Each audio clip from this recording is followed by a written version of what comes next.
ప్రభువైన అయిన యేసుక్రీస్తు ప్రశస్త నామంలో మీ అందరికీ హృదయపూర్వకమైన వందనాలు తెలియపరుస్తున్నాను. ప్రభు మిమ్మల్ని ఆశీర్వదించి దీవించునుగాక. మంచిది. ఈ పూట నేను మీకు చెప్పాలనుకున్న దేవుని మాటలు ఏంటంటే యెషయా గ్రంథం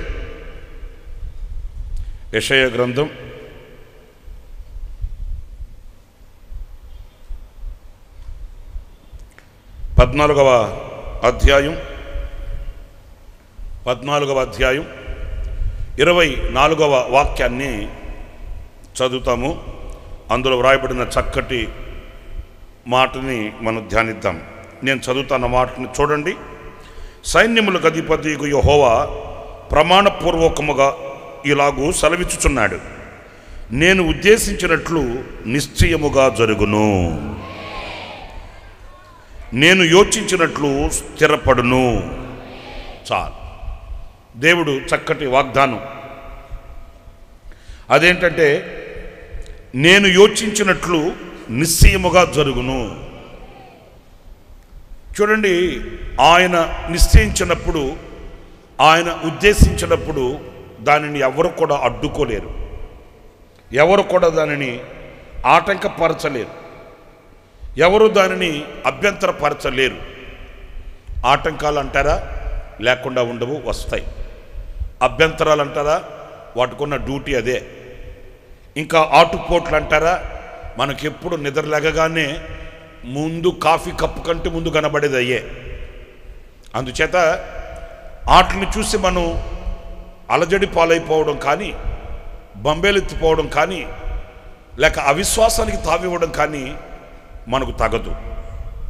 ఎందుకంటే ఇవి లోక సంబంధమైనవి, మన దేవుని మూలముగా కలిగేవి ఆత్మ సంబంధమైనవి.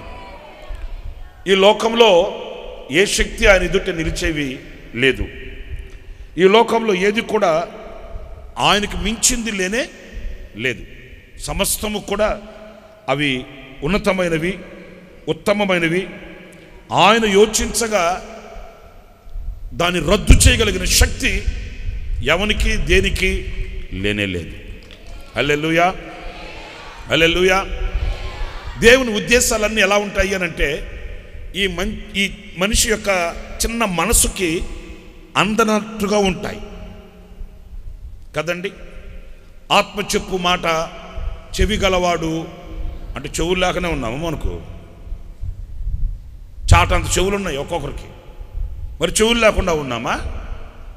మరి ఆత్మ చెప్పు మాట చెవి గలవాడు వినుగా కంటే అర్థమేంటి? ఈ చెవి కాదు, గ్రహించగలిగిన చెవి ఆత్మకు కావాలి. వింటున్నారండి? ఆ దైవ కార్యాలని చూడగలిగిన నేత్రాలు మనకు కావాలి. ఆ దైవ కార్యాలు యోచించే హృదయం మనకు కావాలి. గనుక ఆ ఆత్మ సంబంధమైన శక్తి కలిగిన కార్యాలని విశ్వసించ వారమే. కానీ ఇది ఎక్కడ, ఇది ఎప్పుడు, ఇది ఎలా, ఇంకెన్నాళ్ళు? ఈ అనర్థాలకి, ఈ అవిశ్వాసపు మాటలకి మనం తగిన వారము కాదు. ఎందుకంటే ఆయన యోచించి ఉన్నాడంట, నిశ్చయముగా అవి జరుగుతాయి. అంటే ఈ వాగ్దానంలో నేను మీతో చెప్పాలనుకున్న మాట ఏంటంటే, ఎన్నో ఆటంకాల మధ్య ఈరోజు మీరు ఉండొచ్చు, ఎన్నో అభ్యంతరాలు అవాంతరాల మధ్య మీరు నడుస్తూ ఉండొచ్చు, ఎన్నో ఆటుపోటుల మధ్య నీ బ్రతుకు కొనసాగుతూ ఉండవచ్చు. ఒక్కటి మాత్రం వాస్తవం, నీ ఎడల ఆయనకున్న తలంపులు, నీ ఎడల ఆయనకున్న ఆలోచనలు, నీ ఎడల ఆయనకున్న ఉద్దేశాలు బహు విస్తారములు. అవి ఎంతో ఉన్నతమైనవి, అవి ఎంతో ఉత్తమమైనవి, అవి ఎంతో శ్రేష్టమైనవి. నిశ్చయముగా అవి ఆయన నెరవేరుస్తాడు. చప్పట్లు కొట్టి ప్రభువుని కనపరుద్దాం. హల్లెలూయా, హల్లెలూయా. నిశ్చయముగా వాటిల్ని ఆయన నెరవేరుస్తాడు. అవి జరుగుతాయి. అవి నెరవేర్చి జరిగిస్తాడు. అవి నెరవేర్చి నీ ముందు నిలబెడతాడు. అవి నెరవేర్చి నీ ఎదుటికి తీసుకుని వస్తాడు. ఈరోజు నీ ఎదుట కనబడిన అవాంతరాలు, అభ్యంతరాలు, ఆటంకాలు, ఆటుపోటులు అవి నీ ఎదుట నిలిచేవి. ఆమెన్ చెప్పుకోండి ఒకసారి. ఆమెన్. ఈ వాగ్దానం మన పట్ల మన ప్రభు నెరవేర్చునుగాక. వాగ్దాన నెరవేర్పును మనం చూచుదుముగాక.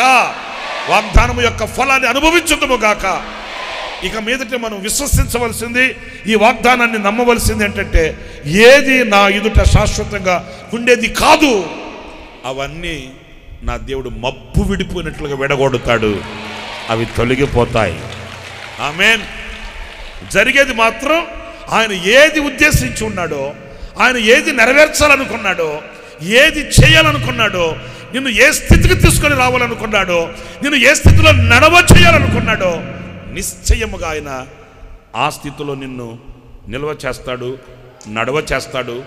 నీ బ్రతుకుని ఒక అద్భుతంలా ఆయన లోకానికి చూయిస్తాడు.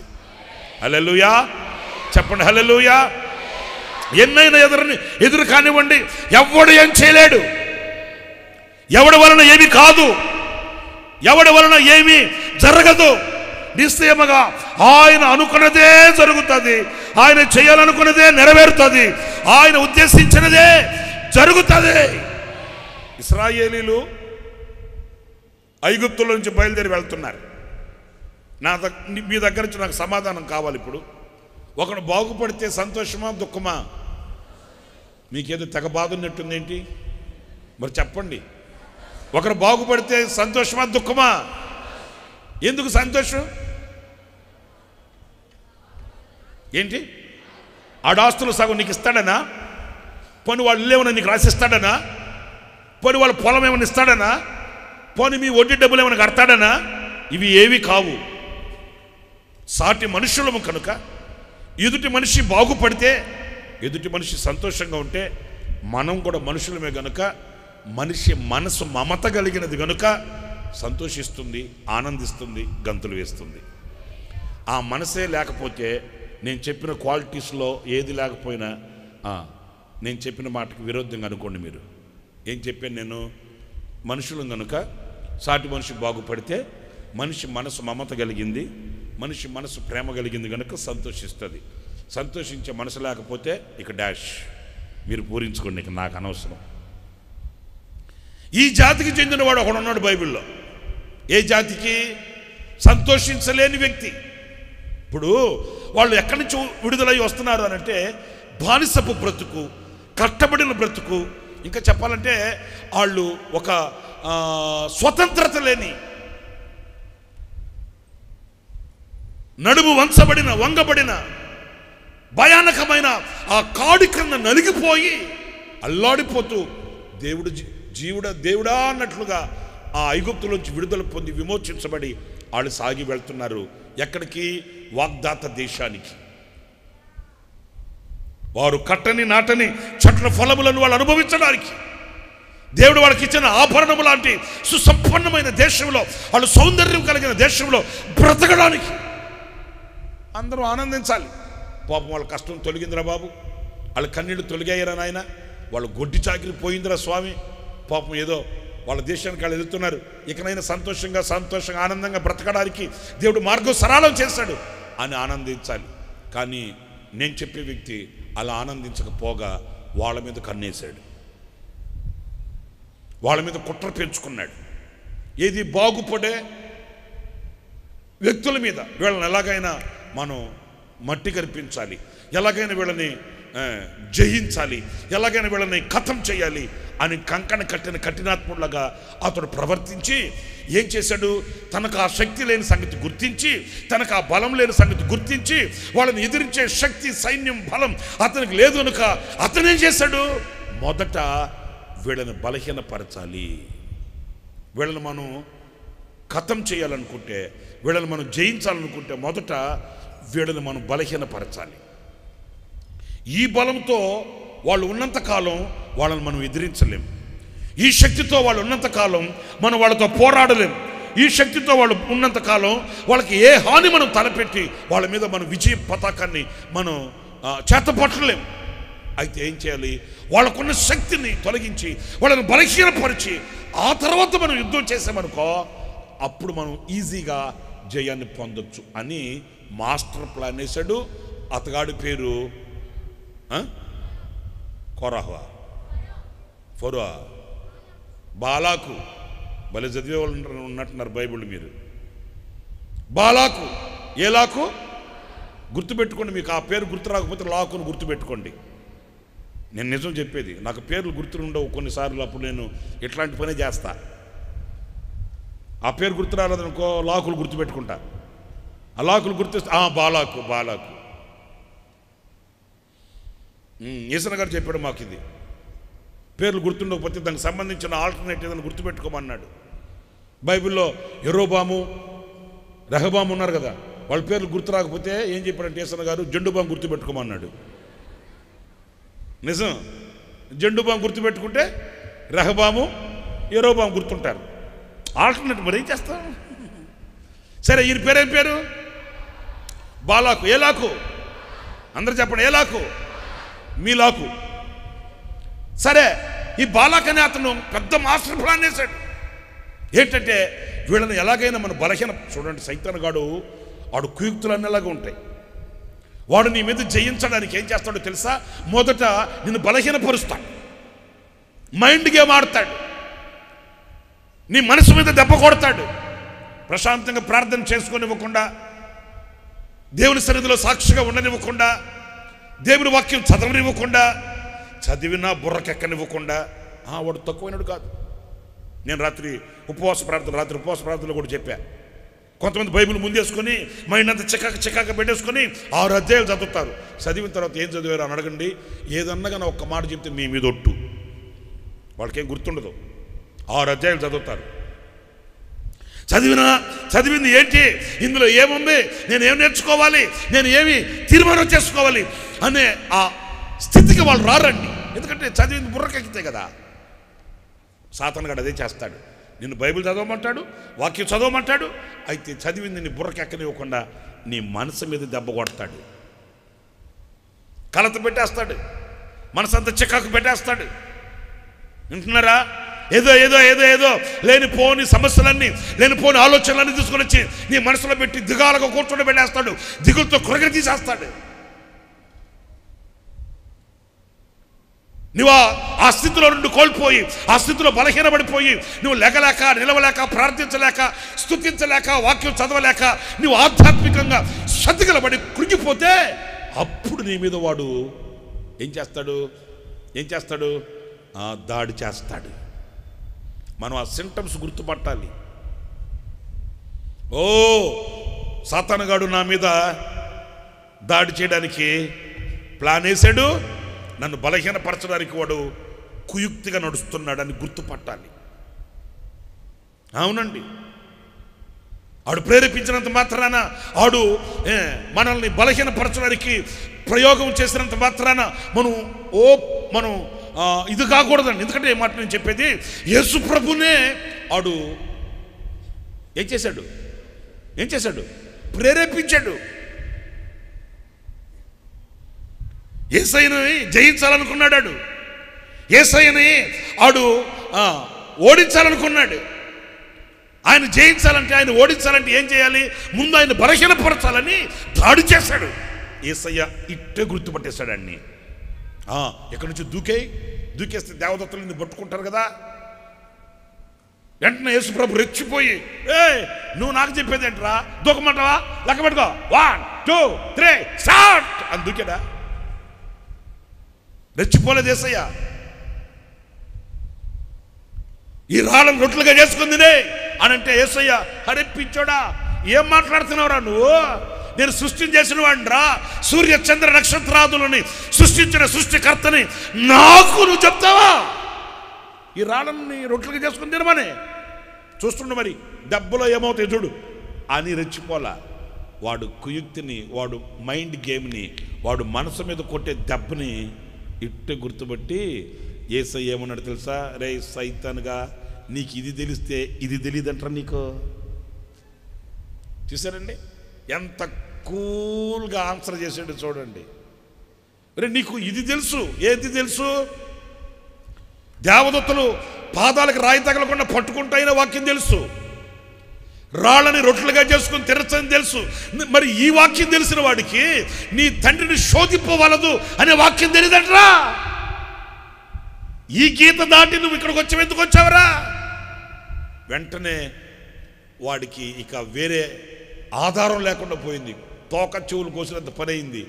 వాడు తోక ముడుచుకొని మౌనంగా ఓడిపోయి వాడు పారిపోయాడు. ఈ మాట నేను ఎందుకు చెప్తున్నానంటే, ఈ బాలాకు అనేవాడు ఇశ్రాయేలీయుల్ని బలహీనపరచాలంట, వాళ్ళు బలహీనమైపోవాలంట. మనకు కూడా కొన్ని వార్తలు వస్తాయి. ఏ వార్త మన చెవిని పడితే మనం బలహీనమైపోతామో ఆ వార్త మన చెవిని పడేస్తాడు. వింటున్నారా?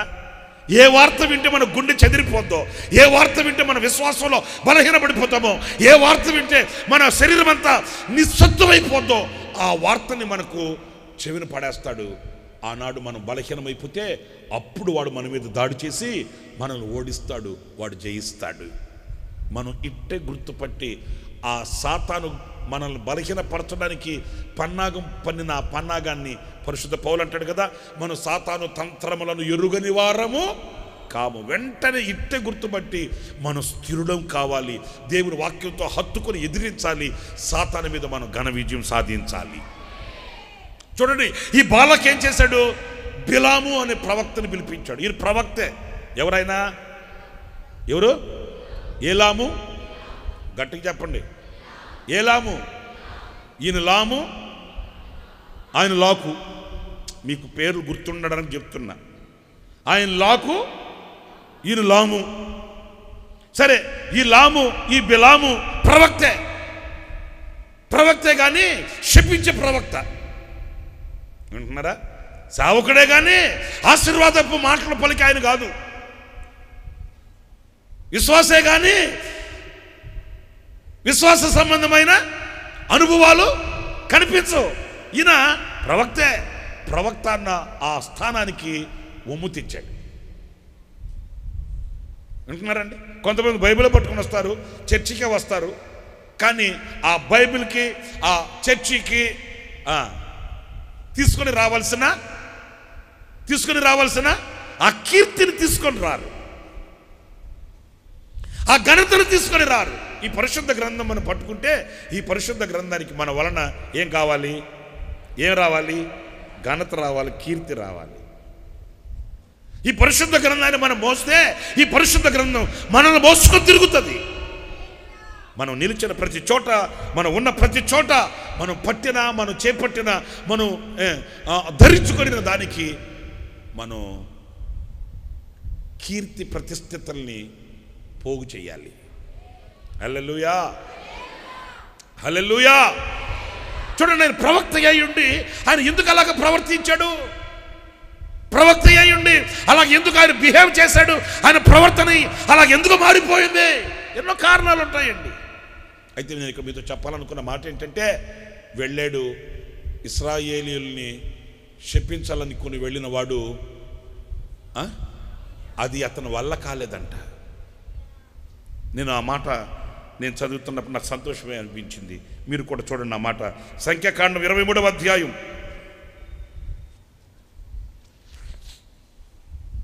సంఖ్యాకాండం 23వ అధ్యాయం 20వ వాక్యం.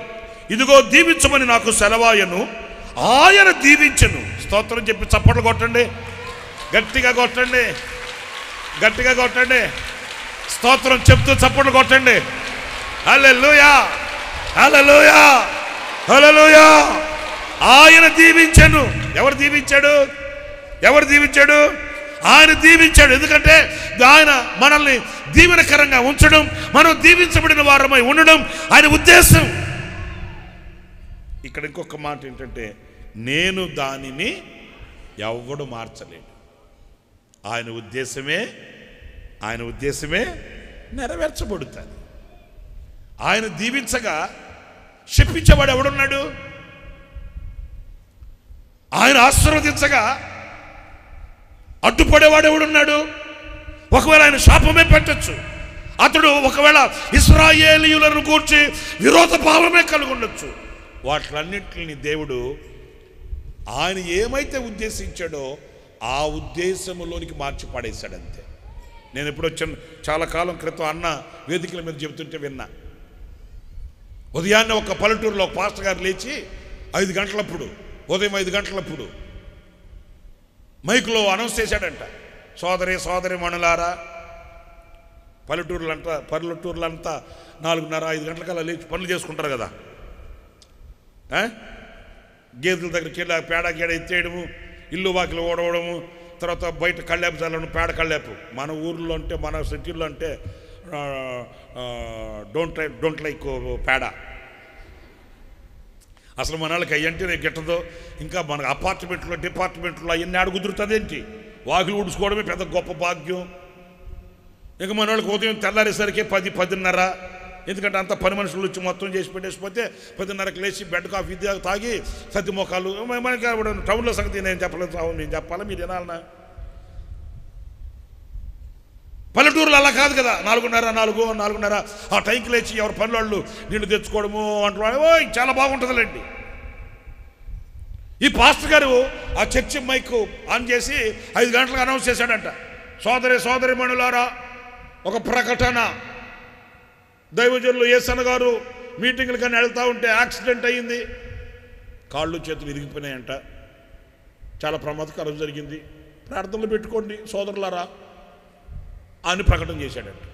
ఇక ఆ ఊర్లో విశ్వాసులైన వాళ్ళు కంగారు పడిపోయి, అమ్మో అన్నకు యాక్సిడెంట్ జరిగిందంట, కాళ్ళు చేతులు ఇరిగిపోయినాయంట అని ఇంకా వాళ్ళు బొంబెలెత్తిపోయి గొగ్గలు పెట్టి ఏడ్చి, ఇంకా ఈ ఆడవాళ్ళు ఏం చేశారు, మగాళ్ళని నిద్రలేపి, అయ్యా మీరు తొందరగా లేకండి, మొక్కలు కడుక్కుని మీరు వెళ్ళిపోయి అన్నకి ఎలా ఉందో చూడండి, 2వ బస్సులో మేము వచ్చేస్తాం, ఫస్ట్ బస్సుకు మీరు వెళ్ళిపోండి, అన్నకి ఇట్లా జరిగిందంట అని ఓయమ్మ ఏడుపులు పెడబొబ్బులు గోల చేసేసి ఎట్టకేలకు మొదట మగాళ్ళని బస్సు ఎక్కించి పంపించారంట.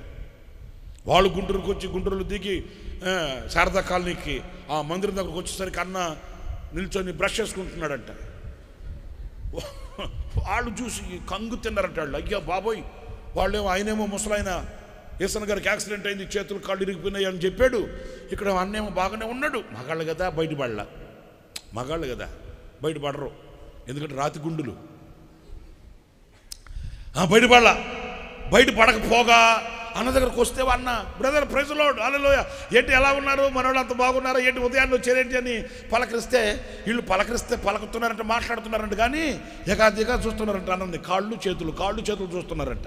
ఇదేంట్రా అని, ఏంటి బ్రదర్ అలా చూడ అని, ఏమి లేదన్నా మరి ఏంటి ఉదయాన్నే వచ్చారంటే పని మీద వచ్చారా, ఏమి లేదన్నా, ఏమి లేదంటారు, మరి పని మీద వచ్చారంటే లేదంటారు, మరి అన్న చూస్తారు ఏందంటే, ఏమి లేదన్నా ఊరికే వచ్చాము అంటున్నారంట. సరే అన్న అన్నాడు, సరే కూర్చోండి, నేను వెళ్ళి బ్రష్ చేసుకుని ఫ్రెష్ అయ్యి వస్తాను, కూర్చోండి అని వెళ్ళి అన్న పనులను ముగించుకొని బ్రష్ చేసుకుని సిద్ధపడి నెమ్మదిగా ఉంటారులే అని వచ్చి ఇంకా కుర్చీ లాక్కుని కూర్చొని అందరం కూర్చోబెట్టుకుని, ఏంటి సంగతులు బాగానే ఉన్నారా, మన వాళ్ళంతా బాగున్నారని మాట్లాడితేనే ఉన్నాడంట. రానే వచ్చిందంట 2వ బస్సు. ఇంకా ఆ బస్సులో సిచ్యువేషన్ ఎలా ఉంటుంది నేను చెప్పాలి మీకు. ఆ బస్ స్టాప్ దగ్గర నుంచి స్టార్ట్ చేశారంట. ఓయన్నా ఎసన్నా, ఓయన్నా ఏం జరిగింది అన్నా అంటే అక్కడి నుంచి స్టార్ట్ అయితే కంగు తిన్నాడంట అన్న. రావడం అన్నా అంట కాళ్ళ మీద పడిపోయారంట. ఇప్పుడు వాళ్ళు చెప్పినట్టు కాళ్ళు ఇరిగితే కాళ్ళ మీద పడచ్చా? వచ్చి కాళ్ళ మీద పడిపోయి అన్నా అంటే ఏంటమ్మా అంటే, అన్నా ఎట్టుండేది, బాగానే ఉన్నాను, ఇప్పుడే బ్రష్ చేశాను, ఇంకా టిఫిన్ చేయలే, బాగానే ఉన్నదమ్మా. కాదన్న ఆరోగ్యం అంటే బాగున్నానమ్మా, ఏమై. ఇక వాళ్ళు కల మెలుక్కొని అంటున్నారంట, అమ్మే లే పోదాం పా వెళ్ళి ఆ ముసలోడు సగం చూసుకుందాం పద అంటున్నారంట. ఏంటి ముసలోడు, ఏంది, వీళ్ళు ఎందుకు వచ్చారు, మీరు ఎందుకు వచ్చారు, ఎందుకు ఏడుస్తున్నారు?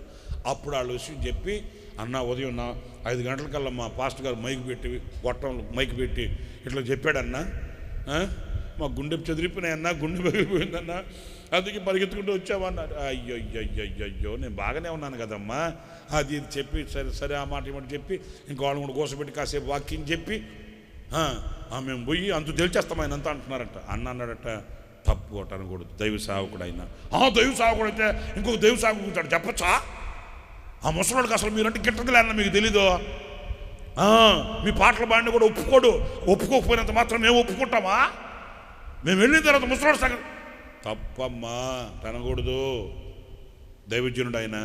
మరి దైవజనుడు ఎట్లెందుకు చెప్పాడు? ఇప్పుడు మీరు వెళ్ళి అడిగారు అనుకో, దైవజనుడా ముసలోడా ఇట్లా చెప్పేవింటి అన్నాం అనుకో, ఆయన ఏమంటాడు, నాకేం తెలుసు అమ్మా రాత్రి లాస్ట్ బస్సులో చెప్పుకుంటుంటే అన్నాను అంటాడు. అప్పుడు మీరేం చేస్తారు? నాకేం తెలుసు అమ్మా లాస్ట్ బస్సులో రాత్రి వస్తుంటే నేను ఆ బస్సులో చెప్పుకుంటున్నారు, మీకు చెప్పాను, మీ అందరికి చెప్తే ప్రార్థనలు పెడతారని చెప్పానమ్మా, నాదేంటి అన్నాడు అనుకో, అప్పుడు ఏం చెప్తారు మీరు? వద్దు, తప్పు. అట్లా మన పంతాలకు వెళ్ళకూడదు, పంతం తీర్చుకునే బుద్ధి మంది కాదు, అలా చేయొద్దు, వద్దు మనకు వద్దు అట్లాగా చెప్పి బుద్ధి చెప్పి, సరే ఆ మాట ఏమాట గురించి అందరికి చెప్పి ప్రార్థన రండి, నేను కూడా వెళ్ళాలి, మీటింగ్కి వెళ్ళాలి, ప్రార్థన చేస్తారండి అని అందరిని పిలిచి ప్రార్థన చేస్తే ఇంచుమించు 9,000 8,000 కానుక వచ్చిందంట. అంటే వాడు యేసన్న గారు బలం తిండి తినాలి కదా, రక్తం పోయి ఉంటుంది కదా, బలం తిండి తినాలని ఆ రోజుల్లో ఎవరికి దొరికింది పట్టుకొని చేశారట. మరి తెచ్చింది మళ్ళీ తీసుకెళ్ళకూడదు, వద్దు సావుకని తెచ్చాం, సావుకుడికి ఇచ్చేసి వెళ్ళిపోవాలని అందరు ప్రార్థన చేయించుకుని ఇచ్చేసి వెళ్తే 8,000 9,000 రూపాయలు వస్తే ఆ అన్నకి పరవశం అయిపోయిందంట. అన్న అనుకున్నాడంట, ప్రభు రోజు ఒక పాస్టర్ అట్లా చెప్తే బాగుండే మాట కదా అనుకున్నాడంట. మరి ఏంటి నేను అనేది ఏంటంటే, ఆయన దీవిస్తే, ఆయన ఆశీర్వదిస్తే, ఆయన కాపాడితే, ఆయన మనల్ని భద్రపరిస్తే, ఎవరు ఏం చెప్తే, ఎవరు ఏమి ఆలోచించుకుంటే, ఎవరు ఏమనుకుంటే మనకి ఏంటండి? ఏంటంటే నాకు అర్థం కాదు. వాళ్ళ ఆలోచనలు నెరవేర్చబడతాయా? వాళ్ళ తలంపులు నెరవేర్చబడతాయా? వాళ్ళ ఉద్దేశాలు నెరవేర్చబడతాయా? వాళ్ళ ఆలోచనలు వాళ్ళ ఉద్దేశాలే నెరవేర్చబడితే దైవ శక్తికి ఇక అర్థమేముంది? లేదండి. నా ప్రియమైన సహోదరులారా, ఇశ్రాయేలీయులు బలహీనమైపోవాలని, ఇశ్రాయేలీయులు బక్కచిక్కిపోవాలని, వాళ్ళు ఓడిపోవాలని, వాళ్ళని జయించాలని సాతానుగాడు ప్రేరేపించాడు, బాలాకుని ప్రేరేపించాడు, బిలాముని వాడుకున్నాడు. కానీ దేవుడు ఎవడు వచ్చి ముందు నిలిచిన ఇశ్రాయేలు దీవెన స్తోత్రం కలుగునుగాక. హల్లెలూయా. అది దేవుని చిత్తం గనుక, దేవుని ఉద్దేశం గనుక శపించేవాడు ఉన్నా, ఒకవేళ శత్రుత్వంతో విర్రవీగుతున్న వ్యక్తులున్నా, దేవుడు ఇశ్రాయేలుని దీవించాడు, ఆ గుడారాలను ఆశీర్వదించాడు. రమ్యమైన గుడారాలుగా గుడారాలను తీర్చిదిద్దిన ఆ ఘన చరిత్ర ఈనాడు ప్రభు మన ఎదుటి పెట్టి ఆయన మనతో చెప్తున్నాడు, నేను ఉద్దేశించినట్లు నిశ్చయముగా జరుగును. నిశ్చయముగా ఆయన ఉద్దేశమే నీ పట్ల జరుగుతుంది. నిశ్చయముగా ఆయన అనుకున్నదే నీలో జరుగుతుంది. ఆయన తలంచిన తలంపులే నీలో నెరవేర్చబడతాయి. ఆయన గుండెల్లో ఏమైతే నీ ఎడల ఆయన సంకల్పించి ఉన్నాడో ఆ నిత్య సంకల్పం నిశ్చయముగా నా దేవుడు ఇది మొదలుకొని నీలో నెరవేర్చును గాక. హల్లెలూయా. యోసేపు చరిత్ర కూడా చెప్తాను వినండి. కొందరి భక్తుల చరిత్రలు మీ ముందు పెడతాను. యోసేపు చరిత్ర. ఒకరోజు యోసేపు చెప్పాడు. ఏం చెప్పాడంటే, అన్న నేను పడుకుని నిద్రపోతుంటే నాకు కళ వచ్చిందన్న అని చెప్పాడు. అప్పుడు అన్నారు, ఏం కళ వచ్చింది చెప్పబోయా? ఏం కళ వచ్చిందంటే యోసేపు చెప్పాడు, మనం పొలంకి వెళ్ళి పనులు గడుతున్నాము, పొలానికి వెళ్ళి పనులు గడుతున్నప్పుడు నా పన లేచి నిలిచింది. అప్పుడు మీ పనులన్నీ నా పనకి సాష్టాంగ పడి నమస్కారం చేస్తున్నాయి. ఇలా నాకు కళ వచ్చింది అన్నాడు. మండిపడ్డారు. ఎందుకంటే యోసేపు కూడా ఏమి అరమర లేకుండా అమాయకంగా మాట్లాడినట్లుగా కనబడుతుంది మనకి ఇక్కడ. వాస్తవంగా ఇలాంటివి అసలు ముద్దాయితో చెప్తారా? ఇది పక్కన వాళ్ళు కాలకెలకి చెప్తారు, నాకు కళ వచ్చింది, నా పని ఒక్కటే నిలబడింది, మా అన్నోళ్ళ పనులన్నీ నా పనికి సాంగస్త్రాంగ నమస్కారం చేసేయని వాళ్ళతో వీళ్ళతో చెప్పుకుంటే అది పరిస్థితి వేరండి. పాపం ఎంత అమాయకుడో చూడండి యోసేపు. ఆత్మీయుడు ఇప్పుడు అమాయకంగానే ఉంటాడు. ఆత్మీయుడు యుక్తులు మోసాలు దగాలు ఆత్మీయునికి దూరంగా ఉంటాయి. ఆ ఫేస్ కట్స్ లేకపోతే ఆ ముఖ కౌళికలు చూసే మనం గుర్తుపట్టేయచ్చండి. ఆత్మీయుని యొక్క అనుభవాలు, ఆత్మీయుని యొక్క అడుగుజాడలు ఇట్టే గుర్తుపట్టేయచ్చు మనం. ఆ మాటలో కపటం లేకుండా ఉంటుంది, ఆ మాటలో వంచన లేకుండా ఉంటుంది, ఆ మాట యథార్థంగా ఉంటుంది. అంటే నేను చెప్పేది ముఖ కౌళికలు అంటే ఒక్కొక్కరు మీసాలు మేలేసి బొర్ర మీసాలు పెట్టేసుకొని అట్లంటారు. అది కాదు నేను చెప్పేది. ఆత్మ సంబంధమైన ఒక కళ ఉంటుంది, దైవ కళ, జీవ కళ. అది గుర్తుపట్టేయచ్చు మనం. ఆత్మ ప్రత్యక్షత గల వారికి అది చాలా సులువుగా బయటపడిపోద్ది. ఆత్మీయుడు ఎప్పుడు దాపిరికంగాను కుయుక్తిగాను ఏదో అంటే దాగుడు మూతలాడినట్లుగా ఏదో మతలాపు చేసి మాట్లాడాడండి. యథార్థంగా ఉంటుంది, కపటం లేకుండా ఉంటుంది, పవిత్రంగా ఉంటుంది. అతడు నోరు తెరిచి మాట్లాడే ప్రతి మాట దైవత్వాన్ని ప్రత్యక్షపరుస్తుంది. ఇప్పుడు నేను అంటాను, కుయుక్తి కలిగిన వాడైతే యోసేపు అన్నలతో చెప్తాడు ఆ మాటని. యుక్తి కలిగిన ప్రవర్తన కలిగిన వాడైతే ఆ మాట డైరెక్ట్గా ఫేస్ టు ఫేస్ అన్న నాకు అలా కల వచ్చింది అలా చెప్తాడా? ఎప్పుడైనా ఒకరు గుర్తుపెట్టుకోండి, ముఖం మీద మాట్లాడేవాడిని మనం నమ్మచ్చు, కానీ ముచ్చు ముఖం ఉండి అసలు నమ్మకూడదు. నిజమే చెప్పేది, ఒకడు ముచ్చుగా ఉంటారు.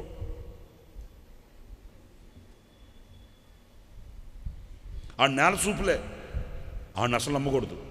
ఎందుకంటే ఎప్పుడు పేలుతుంది, అది మనం తట్టుకోలేము. అమ్మో నాయనో ఈడేనా అనిపిస్తారండి. పాపం ఒక్కొక్కరు ఉంటారండి, కళ్ళ కపటం లేకుండా మాట్లాడేస్తారు ఫేస్ టు ఫేస్. అన్నా నువ్వు ఇటు చేసావన్నా, అటు చేయడం బాగోలేదు, నాకు భలే బాధ అనిపించింది అన్న అని ఫేస్ టు ఫేస్ మాట్లాడతారు కదా, వాళ్ళని మనం పూర్ణంగా నమ్మచ్చు. ఎందుకంటే వాళ్ళు గుండెల్లో ఏం పెట్టుకోరు, మనసులో ఏం ఉంచుకోరు. మనసులో ఏదైనా బాధ కలిగితే చెప్పేస్తారు, మనసుకి ఏదైనా సంతోషం కలిగితే చెప్పేస్తారు, మనసులో వాళ్ళకి ఏదైనా ఆలోచన వస్తే కూడా చెప్పేస్తారు. అంతే, వాళ్ళు మనం పూర్ణంగా నమ్మచ్చు, పక్కన పెట్టుకుని ధైర్యంగా ఉండొచ్చు.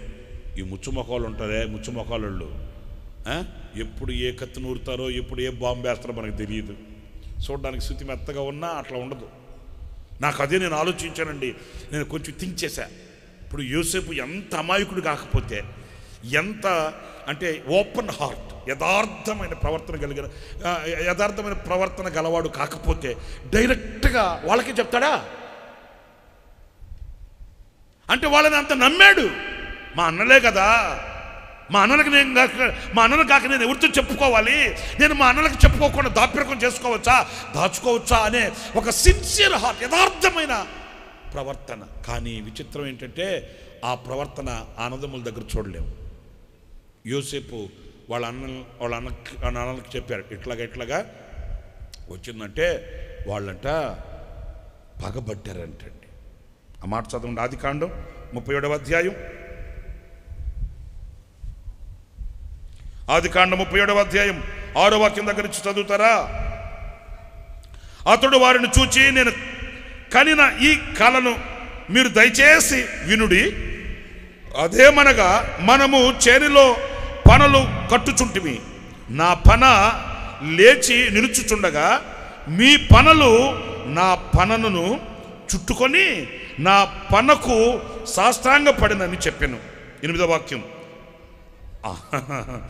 అందుకు అతని సహోదరులు, నీవు నిశ్చయముగా మమ్ము నేలుదువా, మా మీద నీవు అధికారి వగుదువా అని అతనితో చెప్పి, అతని కళను బట్టి అతని మాటలను బట్టి అతని మీద మరింత, అంటే ఆల్రెడీ ఒక కొంత ఉంది,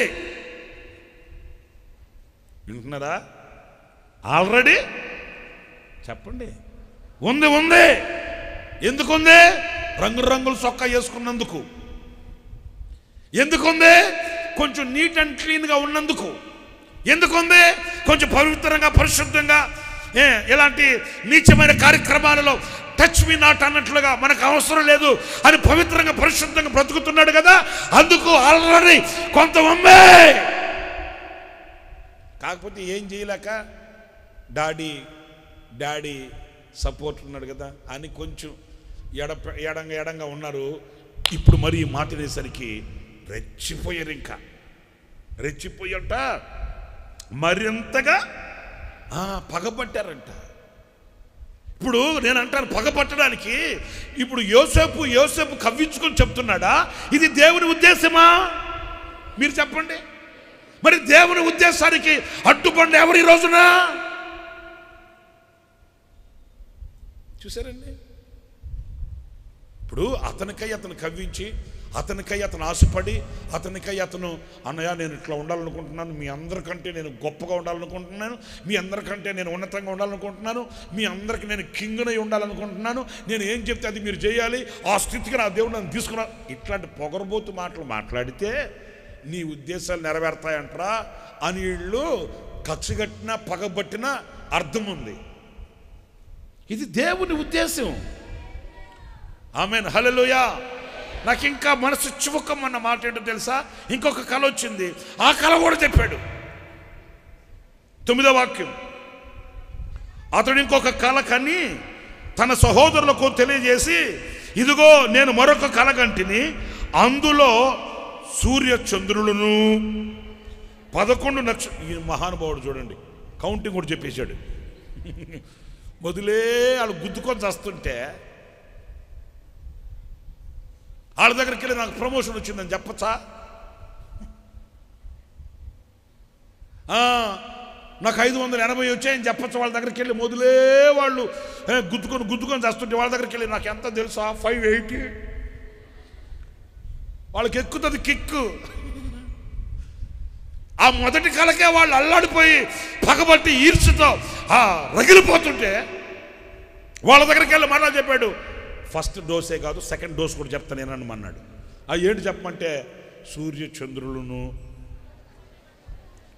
ఇంకా లెక్క చెప్తే ఊరుకుంటారు వాళ్ళు, 11 నక్షత్రములను నాకు సాష్టాంగపడి నమస్కారం చేస్తున్నాయంటే నా మనసుకి చివకమన్న మాట్లాడి తెలుసా, కన్న తండ్రి సహితం కోప్పడ్డాడంట. అర్థం చేసుకోలేదండి. అయ్యో, ఇతని పట్ల దేవుని చిత్తం ఇట్లా ఉంది, దేవుని ప్రణాళిక ఇలా ఉంది, నాయనా జాగ్రత్తగా ఉండరా, పవిత్రంగా జాగ్రత్తగా ఉండు, దేవుని ఉద్దేశాలు నీ ఎడల వేరుగా ఉన్నాయి, దేవుని ఉద్దేశాలు ఘనంగా ఉన్నాయి, అర్థమవుతుందా, నేను నీ కోసం ప్రార్థన చేస్తాను. ఇలాంటి సపోర్ట్ లేదండి. అన్నదమ్ములైనా, రే తమ్ముడు నువ్వు దీవించబడితే ఒకట, నేను దీవించబడితే ఒకట, నీవు ఉన్నత స్థితికి వెళితే ఒకట, నేను ఉన్నత స్థితిలో ఉంటే ఒకట, మనమంతా ఒక కుటుంబం రా, ఒక రక్తం రా, ఒక తండ్రి బిడ్డలో రా, ఒక తల్లికి పుట్టినోళ్ళం రా. దేవుడు నిన్ను ఉద్దేశించాడు రా, దేవుడు నిన్ను ఉన్నతంగా తీసుకుని వెళ్ళాలనుకుంటున్నాడు. మేమంతా నీ కోసం ప్రార్థన చేస్తాం, మేమంతా నీకు తోడుగా ఉంటాం, నువ్వు జాగ్రత్తగా ఉండు నాయనా. ఇలాంటి సపోర్ట్ లేదండి. చాలామందికి కుటుంబాలలో ఈ సపోర్ట్ లేకనే విసిగిపోయిన వ్యక్తులు నాకు తెలుసు. విసిగిపోయిన వ్యక్తులు నాకు తెలుసండి. అన్నా నేను ఇలా ఉంటే నాకు కనీసం నాకు సపోర్ట్ ఇచ్చేవాళ్ళు లేరన్నా. అసలు అన్న చెప్పిన ఒక మాట చెప్తాను మీతో. ఒక అమ్మాయి దేవుని మందిరానికి వస్తుండేదంట. చాలా పవిత్రమైన సాక్ష్యం అంట అండి అమ్మాయిది.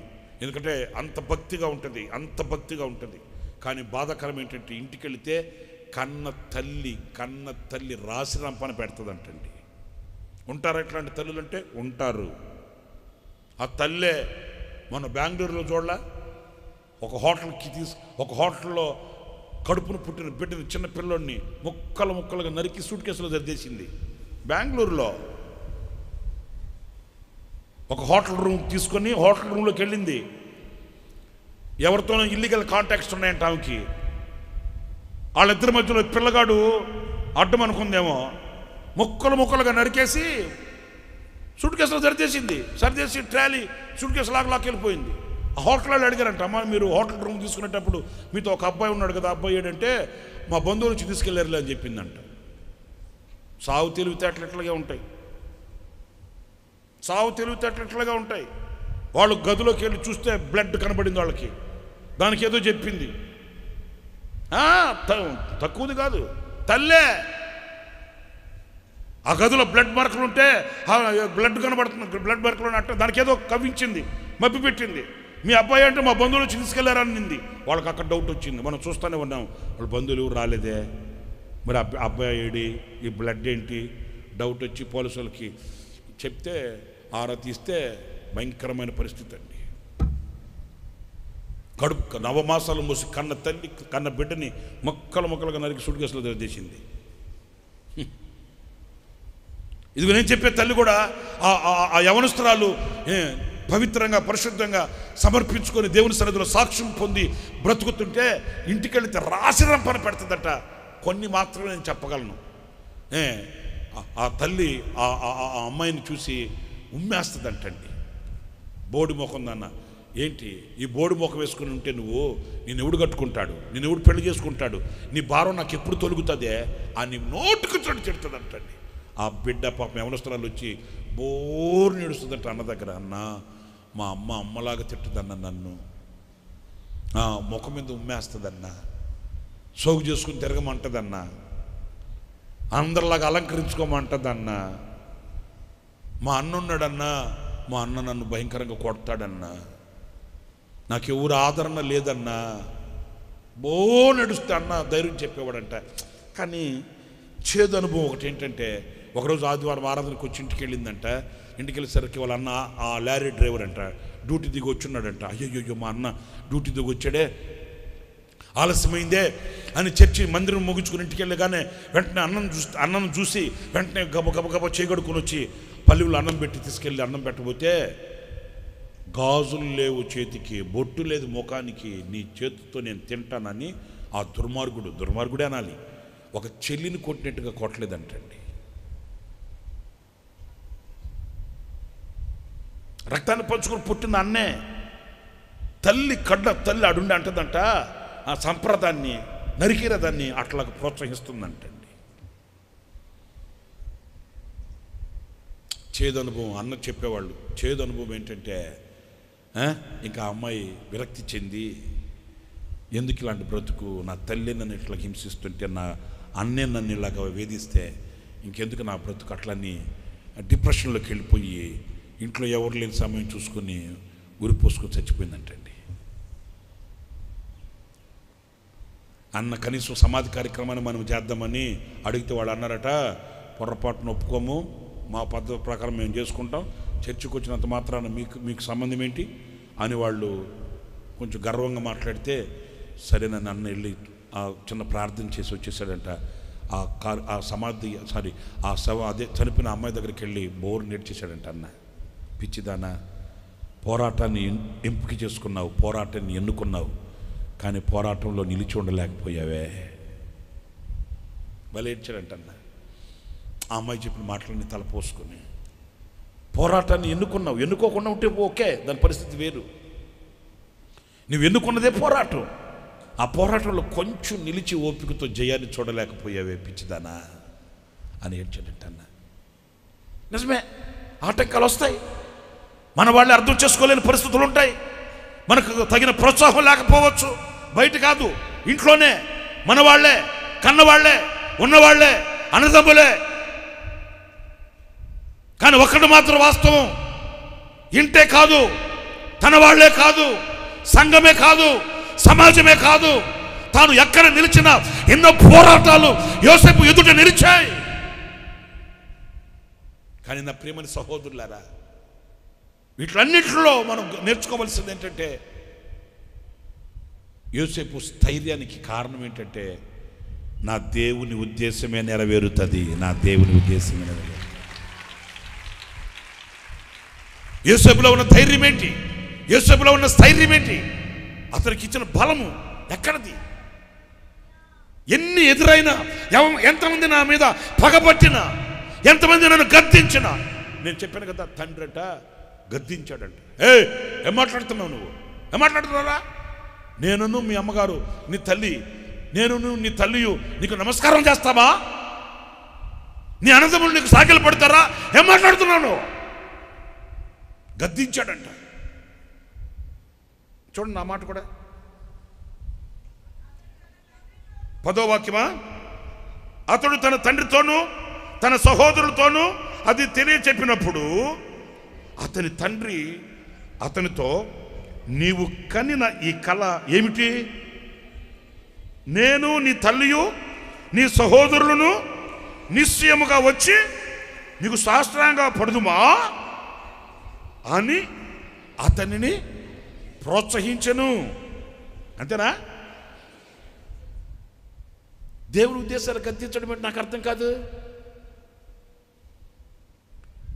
దేవుని ఉద్దేశాలు గద్దించడం ఏంటండి నాకు అర్థం కాదు. ఇక్కడ నేను మీతో చెప్తున్నాను, ఎంతమంది పగబట్టినా, ఎంతమంది గద్దించినా, ఎంతమందికి కష్టంగా ఉన్నా, ఎంతమంది ఓడ్చుకున్నా, ఎంతమంది సణుక్కున్నా, ఎంతమంది గొణుక్కున్నా, జరిగేది మాత్రం దేవుని ఉద్దేశమే జరుగుతుంది, ఆయన ఉద్దేశమే నెరవేర్చబడుతుంది. ఈ రోజున ఈ వాగ్దానంలో, ఈ వాగ్దాన సందేశంలో నేను మీతో చెప్పగలిగింది, మీరు ఎవరు అధైర్యపడద్దు, ఎవరు కృంగిపోవద్దు, ఎవరు కన్నీళ్లు పెట్టద్దు, ఎవరు వెనక్కి తిరిగి చూడవద్దు. దేవుడు నీ ఎడల ఉద్దేశించిన ఆ ఉద్దేశమే నిశ్చయముగా జరుగునుగాక. నీ పిల్లల ఎడల ఆయన ఏం ఉద్దేశించాడో అదే నెరవేర్చబడుతుంది. ఎంతమంది గుసగుసలాడుకున్నా, ఎంతమంది గద్దించినా, ఎంతమంది పగబట్టినా, ఎంతమంది విషపు చూపులు చూసినా, మనం వాటి వైపు చూసి కృంగిపోవలసిన అవసరం చెప్పండి. కృంగిపోవలసిన అవసరం చెప్పండి లేదు. వాగ్దానాన్ని చేతబట్టిన ఆయన నీ ఉద్దేశం నా ఎడల నెరవేర్చు అని ప్రభువుని అడగడం, ఆ ఉద్దేశం కొరకు వేచి చోట నేను అదే అనుకుంటాను. కల్లా కపటం లేని మనిషి పాపం యోసేపు. నేను ఎప్పుడు ఈ కోణంలో ఆలోచించలా. ఈ వాక్యం ధ్యానించుకునేటప్పుడు నాకు రాత్రి అదే నేను థింక్ చేశా, అదే ఆలోచించాను నేను. ఎంత కల్లా కపటం లేని మనిషి, ఎట్ట పుట్టాడు కానీ అంతమంది మధ్యలో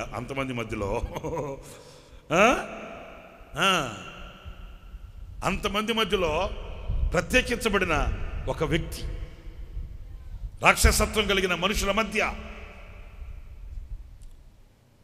హల్లెలూయా. ఒక్కొక్కటి చరిత్ర మనకు లేఖనాల్లో ఉంది కదా. ఎట్లాంటి వాళ్ళు, సరైనోళ్ళు చాలా ఉన్నాయి. పట్టిక వాళ్ళకు పేరు పెట్టద్దు. సరైనోళ్ళు, ఉండాల్సిన వాళ్ళు చాలు, దేశానికి ఒక్కరుంటే సరే అట్లాంటి వాళ్ళు. సరే కానీ యోసేపు గారు నాన్న పేరు ఏం పేరు? దానిలా యాకోబు అంటే యాకోబు నాన్న పేరు ఏంటి? యాకోబు నాన్నెవరు? యాకోబు కాదు, యోసేపు నాన్న పేరేంటి? యాకోబు ఎలాంటోడు? జిమ్ముకులు మ్యాజిక్లు గారడి సారగొర్రెలు అంటే సారగొర్రెలు పుట్టిస్తాడు, సాదా గొర్రెలు అంటే సాదా గొర్రెలు పుట్టి సృష్టికర్త. సరే ఇంకో మాట కూడా చెప్పండి. మరి యోసేపు అమ్మగారు ఎవరు? ఏంటి? మీ వదిన కాదు. యోసేపు అమ్మగారి పేరేంటి? అమ్మగారి చరిత్ర గురించి చెప్పండి నాకు. అమ్మగారి చరిత్ర గురించి చెప్పండి. అమ్మా టాలెంటెడ్ పర్సన్. అబద్ధం చెప్పిందంటే కాంక్రీట్ వేసి కట్టినట్టే. అబద్ధం చెప్పిందంటే ఇంకా డౌట్ కూడా రాదు దాంట్లో. ఆమె గిన్నిస్ రికార్డు దాంట్లో. మీకు ఇంకొక క్వాలిటీ ఇస్తా. యాకోబు ఎవరిని మోసం చేశాడు? వాళ్ళ నాన్న మోసం చేశాడా? ఈ మహాతల్లి ఎవరిని మోసం చేసింది? దొందే సన్యాసి రాసుకుంటే బూడిద రాలిందంట. ఒకడు పిట్ ప్యాకెట్ కొట్టేవాడు అంటే ఏమంటారు దాన్ని? పిట్ పాకెట్ అంటే జోబు దొంగ. ఒక జోబు దొంగ జోబులు కొట్టేసి బస్సు ఎక్కి కూర్చున్నాడంట. టికెట్ తీసుకుందామని కూర్చున్నవాడు కండక్టర్ వస్తే టికెట్ తీసుకుందామని డబ్బులు తీసుకుందాం జోబులు చేపెడితే వాడు జోబులో డబ్బులు లేవంట. జోబు దొంగ జోబులో ఇంకొక జోబు దొంగ కొట్టేశాడు. వాడు కంగు తిన్నాడు. ఓయమ్మా, నేనే పెద్ద నేర్పరనైతే నా జోబులో డబ్బులు కొట్టేసింది ఎవడురా అని వెనక్కి తిరిగి చూస్తే వాళ్ళకి కొన్ని సింటమ్స్ తెలిసిపోతాయి కదా. ఆ వెనకున్న ఒక ఆమె నవ్విందంట. అంటే ఈడి జోబులు ఆమె కొట్టేసింది. వీడికి అర్థమైపోయింది. సరే షార్ట్కి చెప్తా. ఈమె ఆడిద్దరు పెళ్లి చేసుకున్నారంట. ఎవరు? ఈ జోబు దొంగ ఆ జోబు దొంగ ఇద్దరు పెళ్లి చేసుకుంటే ఒక కొడుకు పుట్టాడంట. కానుపు చేయడానికి నర్సక్క వచ్చిందంట. కానుపు చేసి ఇంటికి వెళ్ళిన తర్వాత నర్సక్క చేతిలో ఉంగరం లేదంట. అమ్మా నా ఉంగరం మీద పరిగెత్తుకుంటూ వస్తే అప్పుడే పుట్టినోడు చేతిలో ఉందంట ఆ ఉంగరం. అంటే జోబు దొంగకు పుట్టిన దొంగ ఆడంటే ఎట్లాంటి దొంగ? పుట్టేటప్పుడే నర్సక్క చేతిలో ఉంగరం కొట్టేశాడు ఆడు. నేను అనేది ఏంటంటే యాకోబు గారి చరిత్ర ఇది, రాహేల్ గారు అమ్మగారి చరిత్ర. నాకు ఆశ్చర్యం అనిపించింది. అంటే రాత్రి వీళ్ళిద్దరు కడుపులో ఇట్లాంటి పవిత్రుడు ఎట్ట పుట్టాడు రా స్వామి. ఎంత అమాయకుడున్నాను నేను. నిజంగా అది చదువుకునేటప్పుడు కూడా అట్లాగే అనుకున్నాను. తీసుకెళ్ళి గోతులో వేసేస్తే ఆ గోతులో పెట్టి బేరబాడుతుంటే ఏం మాట్లాడట్లా, ఏం పల్లెత్తట్లా. వెళ్ళేటప్పుడు అన్నావు రే నీ అంత జాగ్రత్తరా నీ అట్లా అన్నాడా ఏంటి? ఆ సాత్వికం ఏంటి? ఆ మృదుత్వం ఏంటి? నాకు అదే నేను థింక్ చేశాను. నాదంతా కొంచెం డిఫరెంట్ లేండి. ఏదైనా ఒక సబ్జెక్ట్ అనుకుంటే నాకు అవన్నీ నేను ఒక పిక్చర్ లాగా ముందుకు తీసుకొచ్చుకుంటా, సీన్స్ అన్నీ. నాకు అదే అనిపించింది. కనీసం వాళ్ళు ఒక బానిసని కొనుక్కొని వాళ్ళు ఈడ్చుకుని వెళుతున్నప్పుడు కూడా వాళ్ళ అన్నల వైపు తిరిగి, రే నా ఉసురు తగులుతుందిరా, రే నా ఉసురు తగులుతుంది, నీ పిల్లల తరం ఎంటాడుతుంది ఎంటాడుతా. మనమైతే అంటామా అనమా? అమ్మా అనేది 6 నెలలు అంటావు, నాకు తెలుసుగా. మరి ఆ సాత్వికుడు నాకు నిజంగా రాత్రి అనిపించింది, ఆ యోసేపు కనుకుంటే వెళ్ళిపోయి కాళ్ళు పట్టేసుకుందాం అనిపించిందండి. నిజం. ఏంటి ఆ సాత్వికం ఏంటి? వీళ్ళ కొరకు మేలు చేయడానికి, వీళ్ళ యోగక్షేమాలు తెలుసుకోవడానికి ఇక్కడికి కూడా వస్తే వీళ్ళు మిద్యానీలకు అమ్మేస్తే ఆ మిద్యానీలు తీసుకు వాళ్ళకన్నా, అయ్యా మీరు నన్ను కొనుక్కొని వెళ్తున్నారు, నేను మా తండ్రికి ముద్దులు కొడుకుని, మా చరిత్ర ఇది, మా నాన్న ఇట్లా పంపించాడు, వీళ్ళు నన్ను అమ్మేస్తున్నారు అయ్యా అని వాళ్ళకన్నా చెప్పుకోవచ్చు కదా, చెప్పుకోవచ్చు లేదా? వాళ్ళు అమ్మేస్తుంటే మౌనంగా ఉన్నాడు. ఎందుకు మౌనంగా ఉన్నాడు తెలుసా?